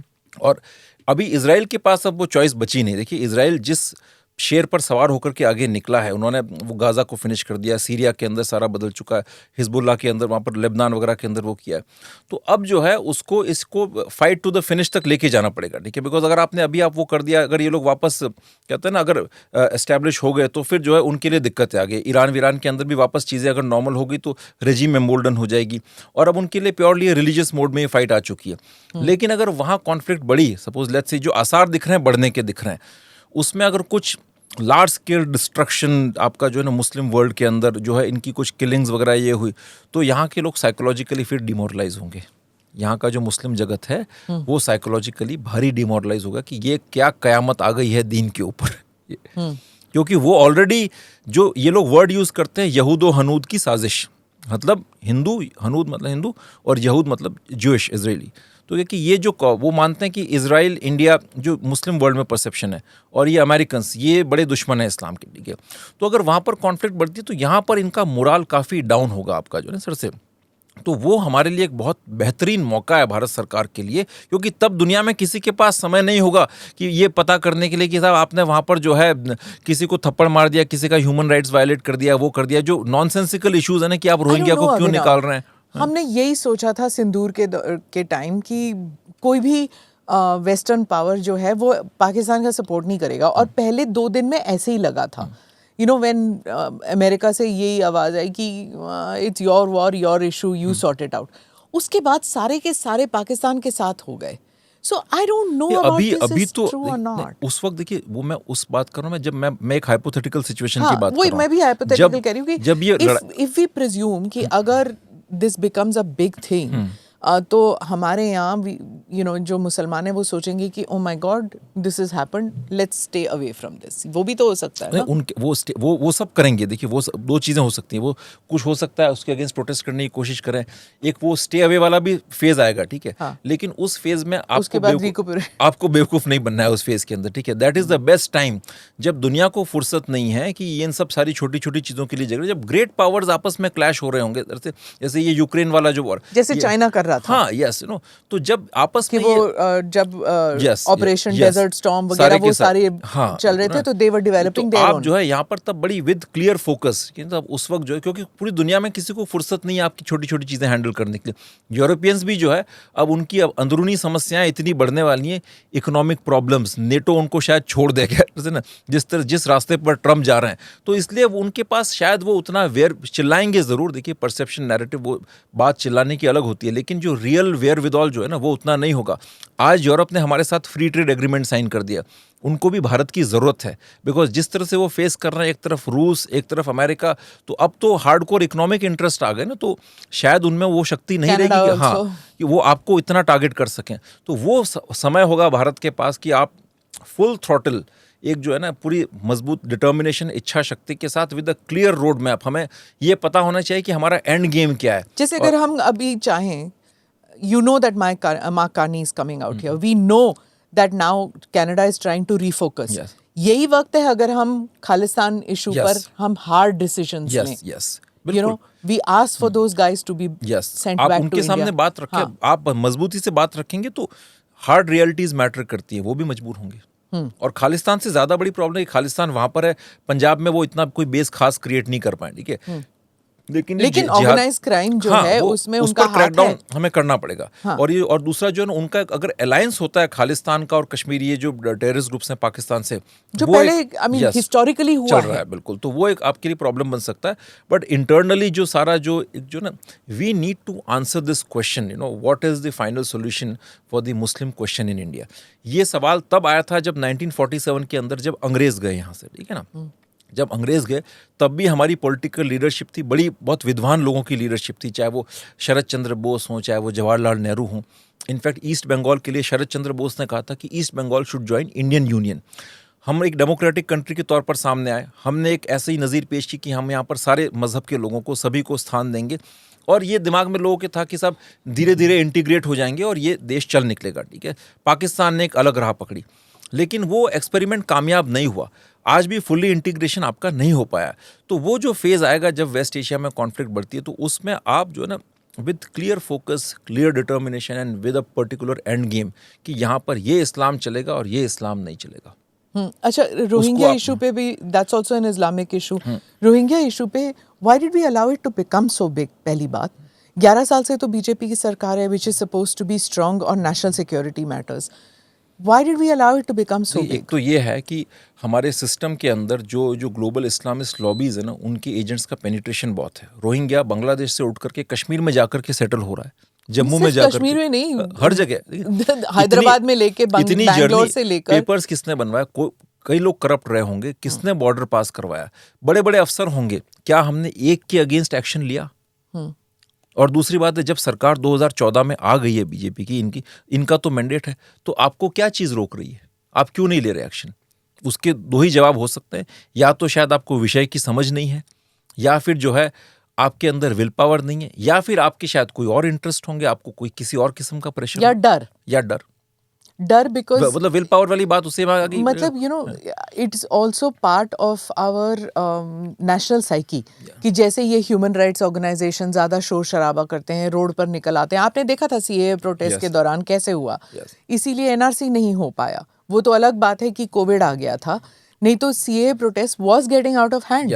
इट कुड हैव बिकम, जैसे फार्म लॉस हुआ था, सारी चीजें या अग्निवीर प्रोटेस्ट थे, वो ऑर्गेनिक लग रहा था। मैं आपको एक चीज बताऊं, ऑर्गेनिक बिल्कुल ये प्रोटेस्ट ये करेंगे, ठीक है, वो एक लिमिट तक ये वो सारा जवाब, लेकिन हमें भी कहीं ना कहीं mentally we should be prepared कि हम क्या जवाब देना चाहते हैं। मैं आपको एग्जांपल देता हूँ। Best example is the abrogation of article 370 के पहले कई सारी एजेंसीज खबर दे रही थी कि भाई 50,000 लोग सड़कों पर आ जाएंगे, 5,000 लोग सड़कों पर आ जाएंगे, मैसिव किलिंग्स हो जाएंगी, ये हो जाएगा। एक राजनेता ने, तो बड़े प्रसिद्ध राजनेता हैं और हमारे एस्टेब्लिशमेंट के बड़े क्लोज हैं, उन्होंने तो उस बैठक में मैं भी था, उन्होंने कहा था कि सर ऐसा हुआ तो 500 लोग हथियार उठा लेंगे एक हफ्ते के अंदर। तो मलिक साहब ने लगा भाई 500 क्या 5,000 उठा ले तब भी देख लेंगे, यू नो, वो 4th लार्जेस्ट आर्मी है ये वो। तो बात है कि उस वक्त ऐसा को लोग क्यों नहीं रिएक्ट कर पाए, बिकॉज जो तैयारी जो थी उससे पहले क्या किया सिक्योरिटी फोर्सेज ने कश्मीर में, that includes JKP, Indian army, आपकी जो है ना ये जो सीएपीएफ्स हैं वो, और एजेंसीज ने सारा जो विंटेज एलिमेंट था, जो ओजीडब्ल्यूज वगैरह थे, जो इनकी जो लीडरशिप जो थी सेपरेटिस्ट वगैरह, इन सबको न्यूट्रलाइज कर दिया, इनको बंद कर दिया। टेरर फाइनेंसिंग पर मैसिव क्रैकडाउन कर दिया, मेन स्ट्रीम के बड़े बड़े नेताओं को बंद कर दिया। फिर एक परसेप्शन जो था वहाँ पर वो ऐसा बन चुका था कि उसको बनाया गया था कि अगर कुछ हुआ, क्योंकि हमें पता था कि कश्मीरियों की आदत अफवाह में बड़ा बिलीव करते हैं वो, कि अगर आपने कुछ किया तो वहाँ लोगों के अंदर लोग आके पूछते थे कि भाई यार ये 370 हट रहा है, क्या होगा? तो हम तो ये कहते हैं कि साहब ये तो बड़े खतरनाक लोग बैठे हैं दिल्ली के अंदर, तो आपने तो देखा ही है इनको, क्या ये वो इंटेलेक्चुअल टाइप के लोग नहीं है क्या इधर से, तो क्या होगा? तो वो खुद ही चला के बोलते साहब हमने सुना है कि अगर हमने कुछ बाहर निकले तो ऊपर से ड्रोन से बम गिराएगी दिल्ली, यू नो। तो हम उसको कभी पता नहीं यार, आपने सुना है तो ठीक ही सुना होगा क्या, यू नो। तो आई थिंक आप इस चीज को, ये ह्यूमन राइट्स वगैरह ठीक है, but you need to have a strategy, disinformation, psychological. आप भाई कोई भी प्रोटेस्ट होता है तो कैसे होता है, आप लीडरशिप। अमेजिंग वाज दैट जब सभी लीडर्स को जेल में डाला तो कोई एक आदमी सड़क पर नहीं है, आज भी नहीं आ रहा, ठीक है। हाँ, वो डर वो उनके मन में, क्योंकि छोटी सी उनको पता है अगर कुछ हुआ यूएपीए में अंदर बंद कर दिए जाएंगे, पीएसए लग जाएगा। डिस्कनेक्ट आल्सो, लोग थक भी चुके थे। डिस्कनेक्ट इतना नहीं था, डिस्कनेक्ट से ज्यादा, डिस्कनेक्ट तो मैं नहीं कहूंगा इतना, बिकॉज थके तो कहाँ थे उससे पहले। If I bring you back to my question, अगर रोहिंग्यास के अगेंस्ट एक कड़ा रुख अपनाए सरकार, उनकी डिपोर्टेशन हो जाए या उन्हें कैंप्स में बंद कर दें, do you think that there will be street protest against such a move? Street protest देखिए उनको हैंडल करने का तरीका है। क्योंकि स्ट्रीट प्रोटेस्ट से सारी सरकारें दुनिया भर में डरती है। कुछ तो थोड़ा बहुत होगा, लेकिन बात ये स्ट्रीट प्रोटेस्ट करवाता कौन है? आप जो है ना, यू नीड टू, हर आदमी ऐसे ही लोगों को आप 50,000 लोगों को आप इकट्ठा नहीं कर सकते। आपको आप वो काम इंटेलिजेंस एजेंसीज का आप हैंडलर्स को आइडेंटिफाई करें, आप उन फाइनेंशियल नेटवर्क्स को आइडेंटिफाई करें और उनको आप मतलब हर तरीके से क्योंकि वो रेजोनेट तो नहीं करता है, वो है तो फॉरेनर्स।